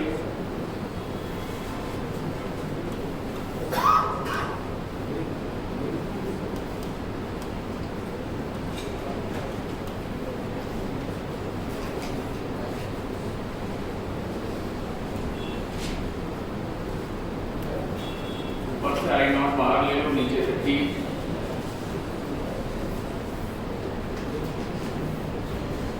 और अंदर जो बचा वो तुम्हें अच्छी तरह मालूम।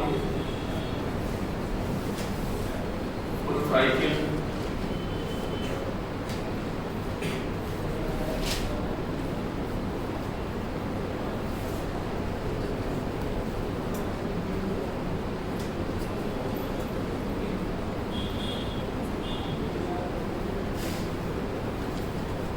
शुरुआत से ठीक कर लेना भाई।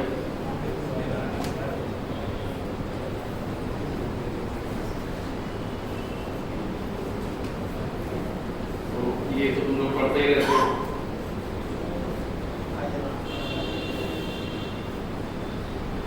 आई नॉट अपॉन रूट 2 एक प्रकार से डेराइव होता है, मतलब एक प्रकार का आपको डेरिवेशन दिया गया है एक क्वेश्चन के माध्यम से। साइन AC हो चाहे कॉस AC हो, फुल साइकिल में आरएमएस मान आई नॉट बाई रूट 2 होगा।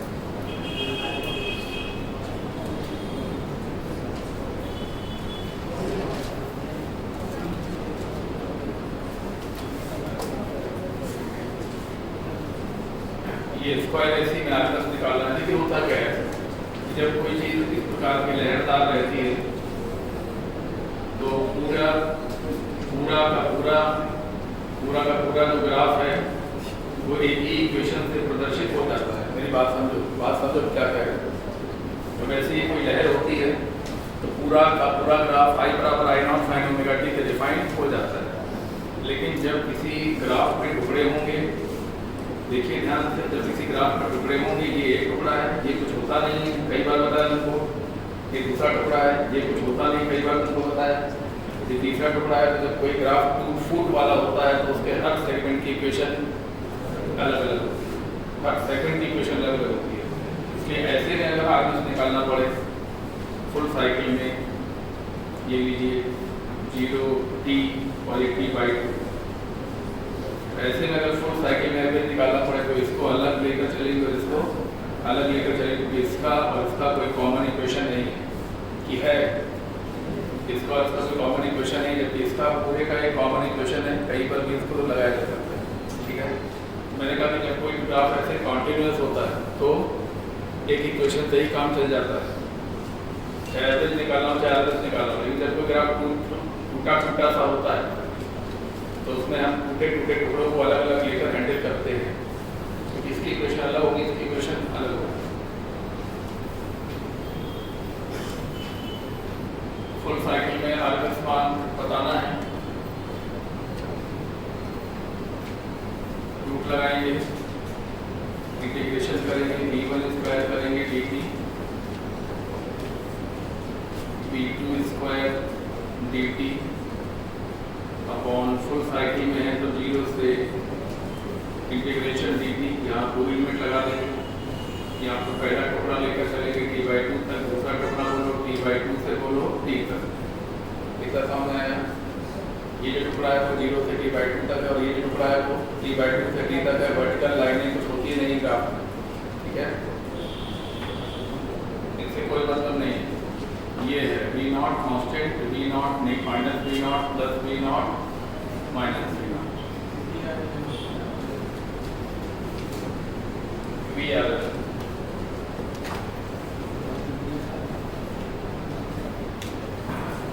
तो कोई बताने की कोशिश करो, v1 का स्क्वायर मतलब v0 का स्क्वायर, v2 का स्क्वायर मतलब कौन बताएगा, माइनस v0 का स्क्वायर dt और अपॉन t, हाँ ये अपॉन t हो गया।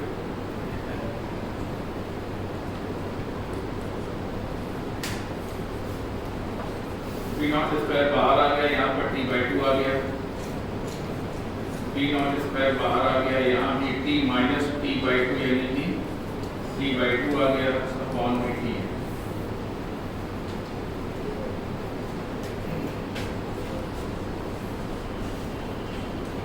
तो v0 स्क्वायर t/t हो गया तरीके से ये V नॉट हो गया।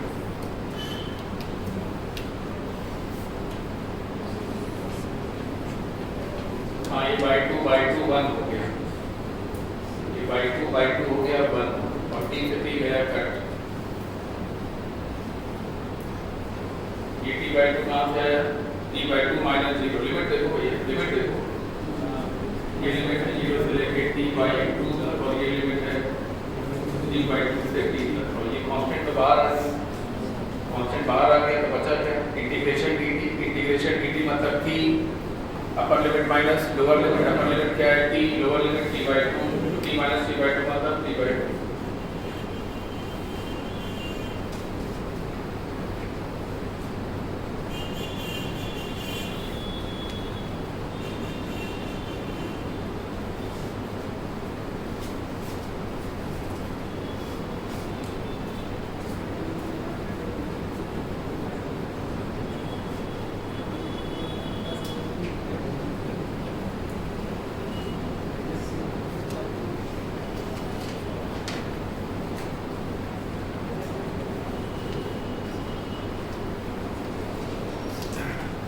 टूटे-फूटे ग्राफों की कोई अलग इक्वेशन नहीं होती है,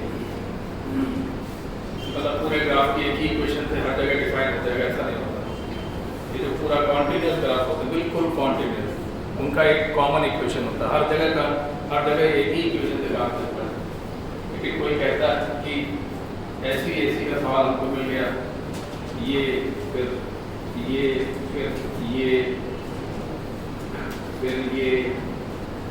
ये समझ लेना। तो उसमें क्या होगा कि अगर 0 से T तक एवरेज पूछ लिया तो ये अलग सॉल्व होगा और उसके बाद ये अलग, मतलब दोनों टुकड़े अलग अलग लिखे जाएंगे, सॉल्व किए जाएंगे।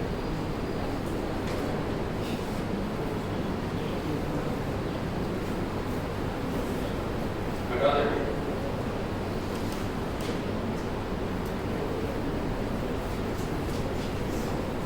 एक बड़ा अच्छा सवाल पूछा जाता है कि अगर किसी सर्किट में हम बैटरी भी लगा दें और जनरेटर भी लगा दें, बैटरी भी लगा दें छोटा सा, जनरेटर भी लगा दें, मतलब AC और DC दोनों को एक साथ फ्लो करा दें, बैटरी भी लगा दें, जनरेटर भी लगा दें, यानी कि AC और DC दोनों को एक साथ फ्लो करा दें और RMS मान पूछा जाए तो कैसे पूछा जाएगा?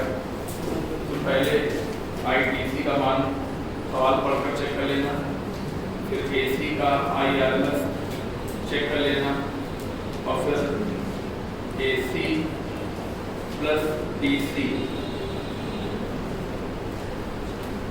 AC प्लस DC का RMS वैल्यू जिसको हम लोग कहते हैं I डैश RMS बराबर कर देना under by DC square plus IRMS का स्क्वायर, ये कर देना। ये क्या है? DC का मान, ये क्या है? AC का RMS मान, जो AC है उसमें उसका RMS मान, तो ये क्या है? टोटल का RMS मान, केवल AC पार्ट का RMS मान, और ये बोलो टोटल AC प्लस DC का RMS मान, और ये है DC में कुछ कहना नहीं है, 4 एम्पियर 5 एम्पियर 2 एम्पियर कांस्टेंट होती है, उसके बारे में कुछ कहना नहीं, ठीक है। और फिर अगर पावर निकालना पड़े तो IRMS नहीं बल्कि I डैश RMS का स्क्वायर करना R के साथ, पावर आ जाएगा, हीट पावर आ जाएगा।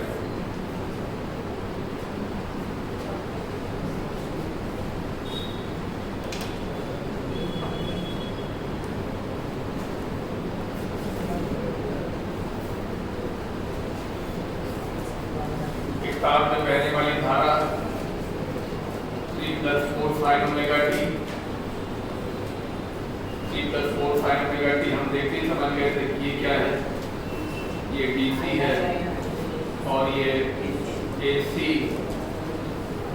AC का I नॉट, बोलो AC का, कुछ शॉर्ट में समझोगे, AC का I नॉट मतलब AC का पीक मान, AC का, अरे यहाँ पर पीक मान ही लिखा जाता है।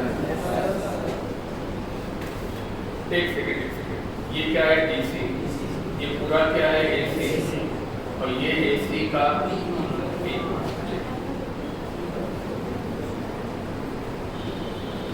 और AC part IRMS is equal to I naught by E2 यानी कि 4 by √2 यानी कि 2√2 ampere and IDC is 3 ampere.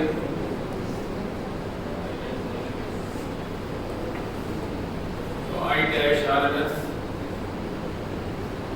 इसका AC plus DC का RMS मान under root IDC square plus IRMS का स्क्वायर यानी कि 9 प्लस 8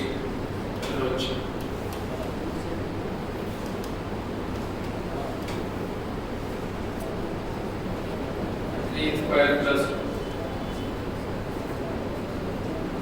2√2 का स्क्वायर यानी कि under root 9 plus 8 under root 17 ampere. तो ई power I dash square I dash RMS square R यानी कि 17 into 5 85 watt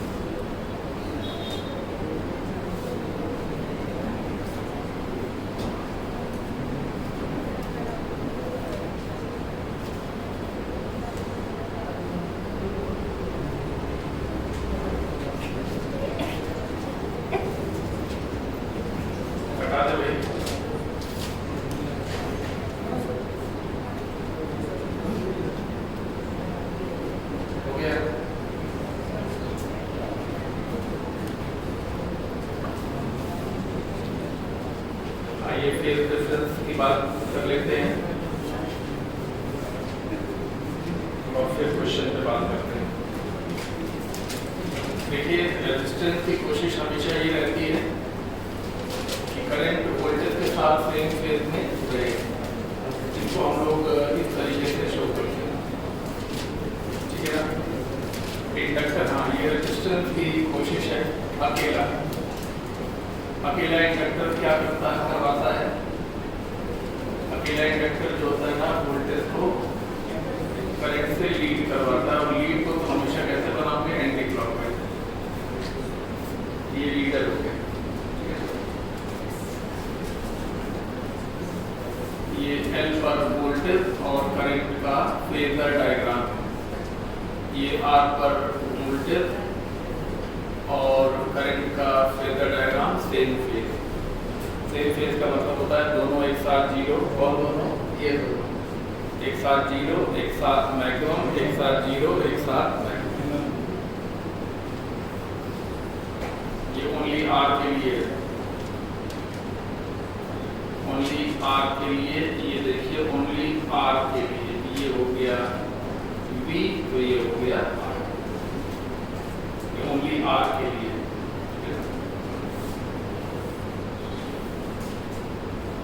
ओनली L के लिए जो ये देखिए ये V और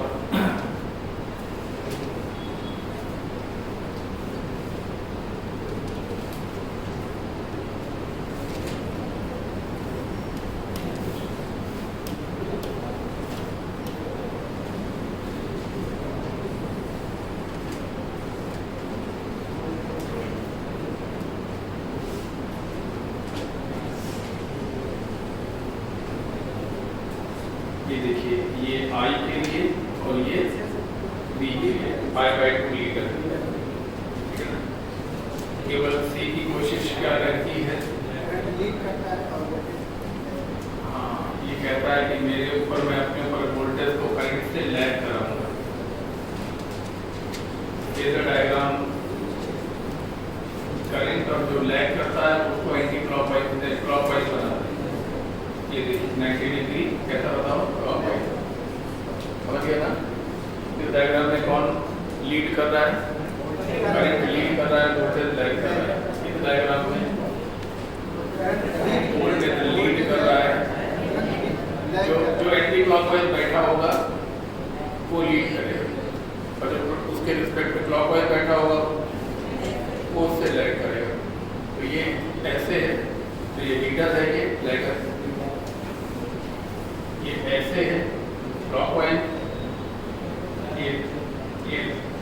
ये लैगर है और ये लीडर लैगर। क्लॉकवाइज चलो तो लैगर मिलेंगे, बोलो क्लॉकवाइज चलोगे तो लीडर्स मिलेंगे, एंटी क्लॉकवाइज लैगर्स मिलेंगे, एंटी क्लॉकवाइज चलोगे तो लीडर्स मिलेंगे। और एंगल आपको सब सामने दिखाया जा रहा है 90 डिग्री, करंट 90 डिग्री लीड कर रही है किससे, वोल्टेज से, बोलो वोल्टेज 90 डिग्री लीड कर रहा है किससे, करंट से, करंट और वोल्टेज सेम से। ये आदत है आर की, ये आदत है एल की, एल अपने ऊपर ऐसा कराता है, और सी अपने ऊपर ये आदत रखता है।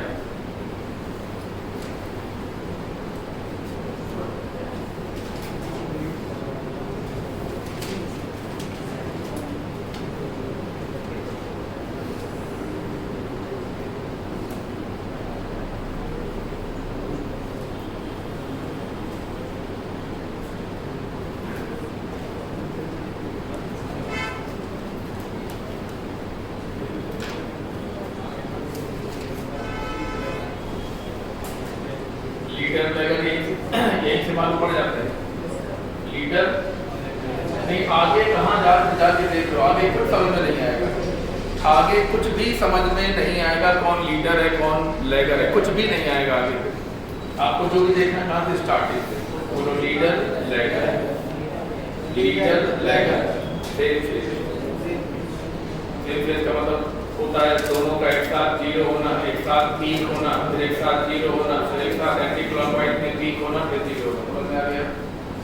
और बाकी लीडर का मतलब है कि जब वो जीरो से शुरू करे तो वो पहले ही कुछ वैल्यू लेके बैठा है।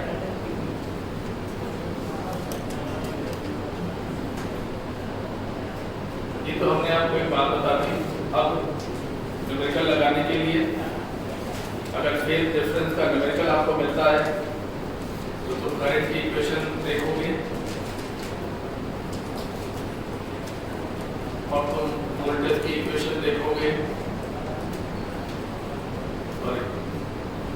और तुम वोल्टेज की इक्वेशन देखोगे, और उसके बाद 0.6 चलिए करंट की इक्वेशन देखोगे, वोल्टेज की इक्वेशन देखोगे, फिर दोनों को साइन में या दोनों को कॉस में कन्वर्ट करोगे, क्या करंट की इक्वेशन देखोगे, वोल्टेज की इक्वेशन देखोगे, फिर दोनों को साइन या दोनों को कॉस में कन्वर्ट करोगे। चलो ये करोगे, दोनों को साइन में कन्वर्ट करना, तो साइन वाले को साइन रहने देना, कॉस वाले को साइन में कन्वर्ट करना। जब ये साइन में कन्वर्ट हो जाए, ओमेगा टी प्लस 0.6 प्लस π/2 ये साइन में कन्वर्ट हो गया। अब क्या करना, ये हो जाएगा फेज ऑफ करंट, और ये क्या हो जाएगा, फेज ऑफ वोल्टेज, और फिर निकालना phase difference is equal two phase of voltage minus phase of current. ये कर देना, न्यूमेरिकल आपका सॉल्व हो जाएगा। अब आप कहेंगे ये कन्वर्जन हम कैसे किया करेंगे, ये जरा बता दीजिए। cos थीटा को साइन में बदलने के लिए प्लस π/2 कर देना, और अगर माइनस cos थीटा हो तो साइन में बदलने के लिए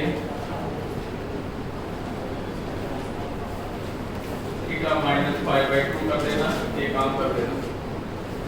cos थीटा को साइन में बदलना हो तो प्लस π/2 कर देना, माइनस cos थीटा को साइन बदलना हो तो माइनस π/2 कर देना, इन दोनों के अलावा और कोई केस पॉसिबल नहीं है। जब तो कॉस होगा उसको साइन में बदलना पड़ेगा, या माइनस लगा होगा कॉस के पहले और साइन में बदलना। इन दो के अलावा और कोई सिचुएशन नहीं है और कोई अवस्था नहीं मिलेगी आपको।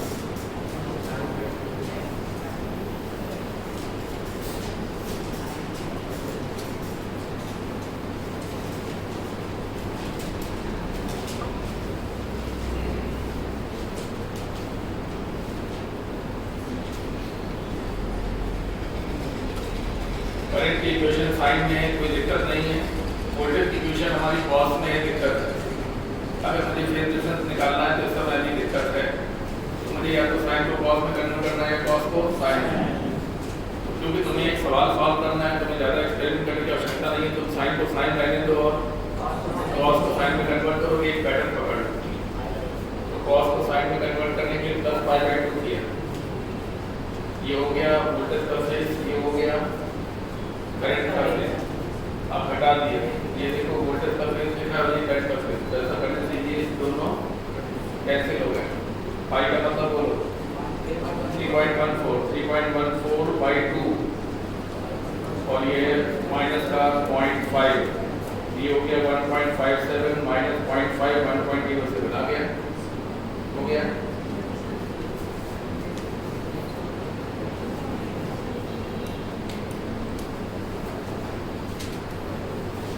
जैसा एक और सवाल यहाँ पर, करंट की इक्वेशन साइन में है, कोई समस्या नहीं है। वोल्टेज की इक्वेशन कॉस में, तो वोल्टेज की इक्वेशन में हमने प्लस पाई बाई 2 कर दिया तो कॉस कन्वर्ट हो गया साइन में। अब ये कौन है बोलो, फेज ऑफ वोल्टेज। ये कौन है बोलो, फेज ऑफ करंट। अब फेज डिफरेंस, फेज डिफरेंस को वैसे तो डेल्टा फाई कहना चाहिए, लेकिन पूरे ऑल्टरनेटिव करंट में और पूरी वेव में फेज डिफरेंस को फाई से रिप्रेजेंट किया जाता है। हालांकि इंटरफेरेंस में फेज डिफरेंस को हमेशा डेल्टा फाई से ही रिप्रेजेंट किया जाता है, लेकिन पूरी वेव में तुम यार नोटेशन में मत उलझो। तुम ये पढ़ो कि क्या लिखा है। क्या पहले लिखा है फेज डिफरेंस फाई, तो ठीक है वो फेज डिफरेंस डेल्टा फाई, तो ठीक है ये भी फेज डिफरेंस। फेज डिफरेंस को फाई से रिप्रेजेंट करते हैं और इंटरफेरेंस ऑफ लाइट में डेल्टा फाई से रिप्रेजेंट करते हैं, जबकि पूरी वेव में फेज डिफरेंस को फाई से। और तो बहुत क्लियर कट किताबें जो डेल्टा फाई नहीं छोड़ रहे हैं, अच्छा कर रही है, बिल्कुल नहीं छोड़ रही। फेज डिफरेंस का मतलब होता है तो फेजों का डिफरेंस यानी कि डेल्टा फाई।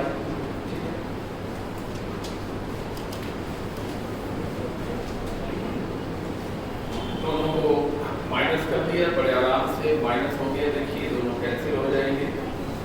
हाँ बिल्कुल ये दोनों कैंसिल हो जाएंगे, माइनस माइनस प्लस हो जाएगा। तो pi by 6 plus pi by 2 plus pi by 3, LCM ये 6 पाई बाई 6 मतलब बोलो पाई, ठीक है।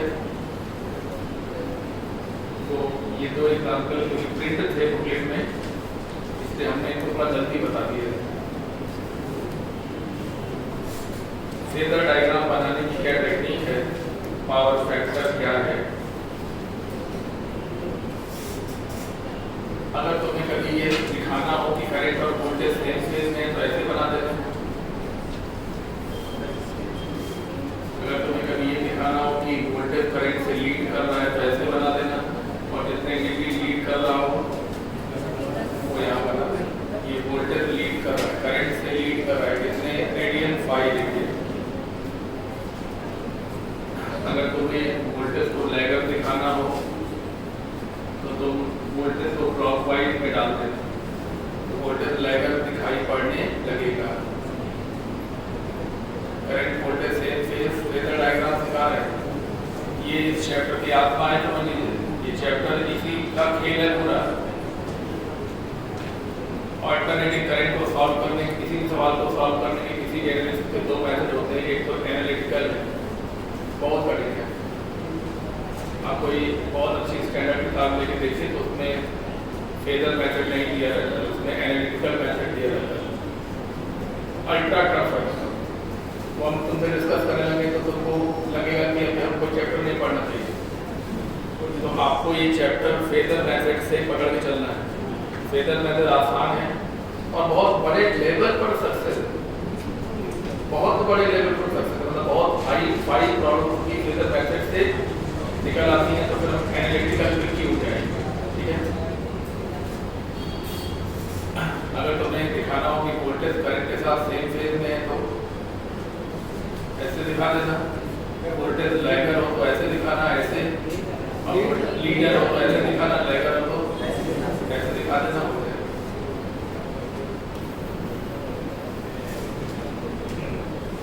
फेज डिफरेंस निकालने के लिए phase difference between supply current and supply voltage के लिए ये एक ट्रिक है। हाँ जी, ये एक ट्रिक है। ये ट्रिक हमको बताती है कि फेज डिफरेंस निकालना हो तो x बाई जेड कर सकते हो, r बाई जेड कर सकते हो,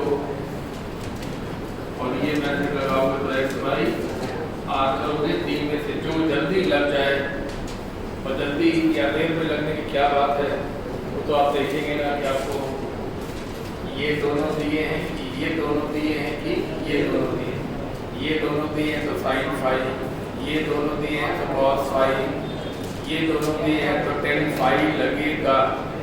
नहीं आया ना ना ना, ये कोई कॉन्सेप्ट नहीं है, मैं साफ कह रहा हूँ, ये ट्रेंगल कोई कॉन्सेप्ट नहीं है, ये सिर्फ याद करने का तरीका मैंने आपको बताया। यहाँ पर कोई कॉन्सेप्ट नहीं चल रहा है। अगर ये दोनों दिए हैं तो साइन फाई, अगर ये दोनों दिए हैं तो कॉस फाई, और अगर ये दोनों दिए हैं तो टेन फाई के फार्मूले से सप्लाई करंट और सप्लाई वोल्टेज के बीच फेज डिफरेंस कैलकुलेट किया जा सकता है। बहुत उपयोगी मेथड है, ऐसे करिए। फेज डिफरेंस निकालने का एक मेथड पहले ही बता चुके हैं, वोल्टेज का फेज और करंट का फेज घटा दो, और दूसरा तरीका ये समझ में आ गया? नहीं, बिल्कुल। फेज डिफरेंस का सवाल दो प्रकार का होता है, एक तो इक्वेशन वाला और दूसरा वैल्यूज वाला। क्या एक करंट और वोल्टेज की इक्वेशन वाला, उससे सॉल्व होगा, लेकिन वो मेथड लगाने से पहले दोनों को साइन में या दोनों को कॉस में, और मेरी सलाह है कि दोनों को साइन में कन्वर्ट कर लेना। एक मेथड पकड़ के चलो, उसी प्रैक्टिस करो। ठीक है, तो वो मेथड लगाने से पहले दोनों इक्वेशन, आई की इक्वेशन, वी की इक्वेशन, दोनों को साइन में कन्वर्ट करो, फिर वो मेथड लगा दो। और अगर आपको x, r या z में से कोई दो वैल्यू दी हो तो इस मेथड का प्रयोग करो, और अगर ये दोनों दिए हैं तो साइन फाई, ये दोनों दिए हैं तो कॉस फाई, और अगर ये दोनों दिए हैं तो टेन फाई लगाइए, फिर सवाल लगाएंगे, तभी आपको इन बातों के महत्व समझ में आएंगे। जब सवाल नहीं लगाएंगे तो महत्व कैसे समझ में आएगा कि क्या बात आपके लिए जरूरी थी जो आपके काम आ रही है सवालों में। ये सवाल लगाने से ही मालूम पड़ सकता है।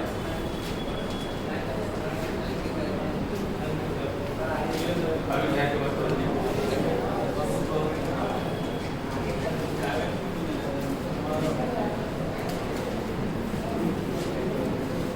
आइए थोड़ी सी बात कर लें पावर फैक्टर की। पावर फैक्टर हमको ये बताता है कि किसी सर्किट में, किसी एसी सर्किट में कितना पावर, कितना हीट पावर पैदा होगा। अभी मैंने आपको ये बताया पावर फैक्टर क्या बताता है। पावर फैक्टर हमको ये समझाने का प्रयास करता है कि किसी एसी सर्किट में कितना हीट पावर पैदा होगा, कितना पावर लॉस एज हीट होगा। पावर फैक्टर जितना ज़्यादा होगा, हीट प्रोडक्शन भी उतना ज़्यादा होगा। पावर फैक्टर का फार्मूला आप अभी भी पढ़ चुके हैं। पावर फैक्टर का फार्मूला बोलो, R by Z. Power factor का एक और फार्मूला होता है true power upon apparent power. आप कहेंगे टू पावर क्या होता है? टू पावर होता है IRMS, CRMS, cos फाई, और एपरेंट पावर होता है तो लोग RMS पावर भी कहते हैं, IRMS इंटू CRMS। ये होती है ट्रू पावर और ये होती है एपरेंट पावर। आगे जब पावर वाला आर्टिकल आएगा तब पढ़ाया जाएगा। ये होती है 2 पावर, ये होती है एवरेज पावर, ये दोनों कट जाते हैं, क्या बचता है cos 5। cos 5 क्या कहते हैं पावर फैक्टर, ठीक है ना। पावर फैक्टर निकालने के दो प्रमुख मेथड है। पहला मेथड r/z, ये वैल्यू वाला मेथड हो गया, और दूसरा मेथड है 2 power upon average power. 2 power सवाल में दिया रहेगा, हाँ 2 पावर सवाल में दिया रहेगा, मान लो दिया है 50 वाट और एवरेज पावर सवाल में दिया है 60 वाट। 50/60 5/6 आ जाएगा, ठीक है ना। 0.83 के आसपास रिजल्ट बनेगा, ठीक है।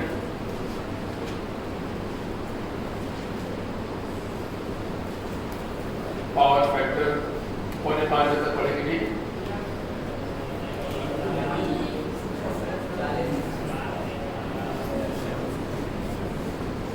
इसको इसी से करते हैं, बार बार सर्किट बनाना पड़ेगा, टाइम बहुत लग जाएगा। केवल आर है, हम यहाँ लिखते जाएंगे, वहाँ नहीं बताएंगे। केवल आर है, r/z, z का मान भी आर होगा। एक सेकंड z हम यहाँ लिख रहे हैं √r² plus xl minus xc का होल स्क्वायर। तो जब ये दोनों है ही नहीं, बोलो L और C है ही नहीं, तो ये नहीं है, बचा क्या r² का √ मतलब r/r मतलब 1। बहुत बढ़िया पावर जनरेट होगा। भाई का मान कितना बताओ, 90 डिग्री, 0 डिग्री।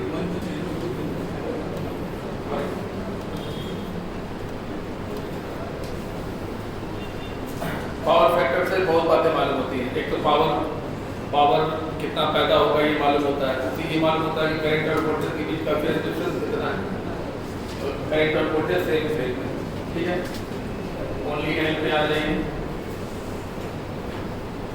r/z, अरे r ही नहीं है, r का तो 0/z मतलब बोलो 0, यानी कि फेज डिफरेंस 90 डिग्री, ठीक है ना। ऐसे फटाफट निकालते चले जाएंगे।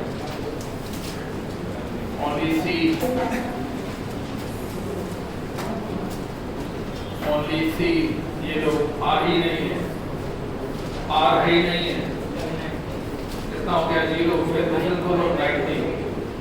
पावर फैक्टर 0 आ जाए, समझ जाना कि उस सर्किट में कोई पावर लॉस नहीं होगा, और जिस सर्किट में पावर लॉस नहीं होगा उस सर्किट में जो करंट बहती है उसको वाटलेस करंट कहते हैं। आगे पढ़ाएंगे, हल्का सा पहले से बता दिया है। अगर पावर फैक्टर 0 आ गया तो यानी कि उस सर्किट में कोई पावर लॉस एज हीट नहीं होगा, और उस समय उस सर्किट में बहने वाली धारा को वाटलेस करंट के नाम से जाना जाता है।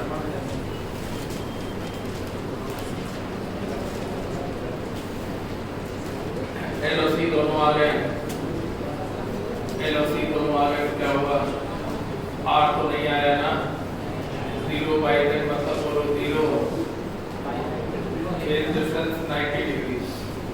ये पावर फैक्टर निकालने के सारे मेथड यहाँ पे डिस्कस किए जा रहे हैं।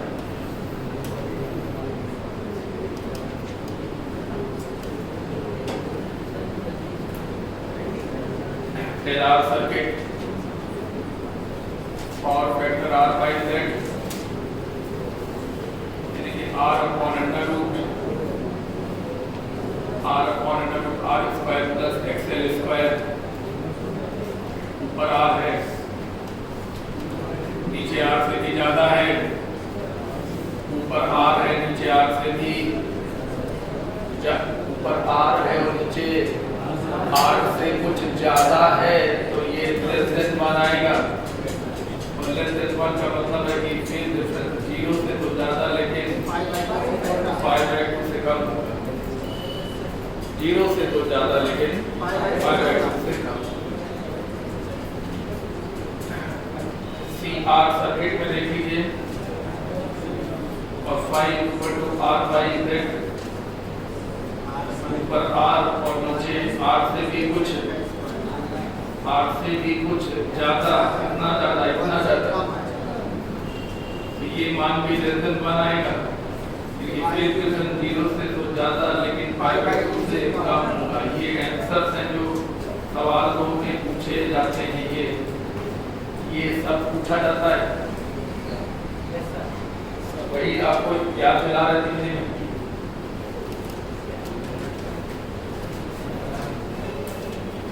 LCR सर्किट,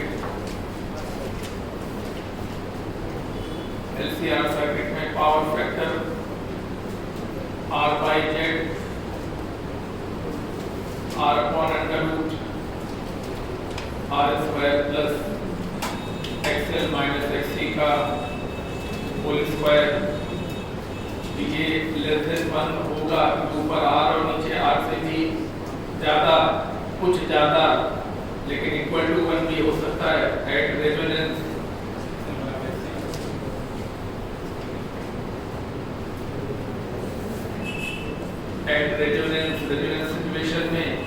रेजोनेंस सिचुएशन में ये दोनों बराबर भी हो सकते हैं।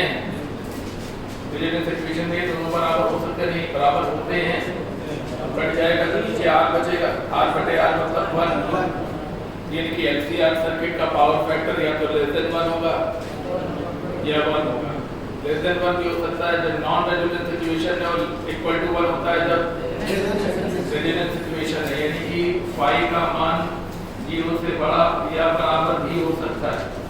अरे भाई इक्वल टू 1 हो गया तो 0 नहीं हो गया, cos फाई 1 मतलब फाई 0, क्या cos फाई लेस देन 1 मतलब फाई मोर देन 0, और फाई इक्वल टू 1 मतलब फाई एग्जैक्टली 0, यानी कि लिखा जाएगा फेज डिफरेंस ग्रेटर देन और equal to 0 and less than pi by 2। ये आंसर लिखा जाएगा LCR सर्किट में फेज डिफरेंस के बारे में। LCR सर्किट में पावर फैक्टर का आंसर बोलो, लेस देन 1 और can be equal to 1, less than 1 non resonance, equal to 1 at resonance situation. ये तो हो गया पावर फैक्टर का आंसर। और phase difference between supply current end voltage का आंसर फेज डिफरेंस, अरे ये तो पावर फैक्टर के आंसर है, और ये फेज डिफरेंस बिटवीन, जब हम फेज डिफरेंस की बातें करते हैं तो कहाँ की बात करते हैं, सप्लाई की बात करते हैं। सप्लाई वोल्टेज सप्लाई करंट का फेज डिफरेंस ग्रेटर देन और equal to 0 but less than pi by 2, ये जनरल आंसर बनाओगे। नॉन रेजोनेंस है तो ये आंसर बनाओगे,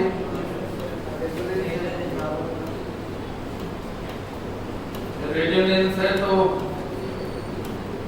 ये आंसर बनाओगे, और अगर कुछ कहा ना जाए तो हाइब्रिड आंसर बनाओगे, और ये है हाइब्रिड आंसर, यानी कि कंप्लीट हर सिचुएशन में फिट होने वाला आंसर। कितना क्लियर है? तो हम लोगों ने पावर फैक्टर तक कर लिया। इसके ठीक बाद अब सर्किट शुरू होंगे, only L, only R, only C, फिर LR, CR और फिर LCR। LCR तक पहुंचे नहीं, चैप्टर लगभग खत्म हो जाएगा। 20 मिनट में ट्रांसफार्मर वाला आर्टिक पूरी होगा। ये है कल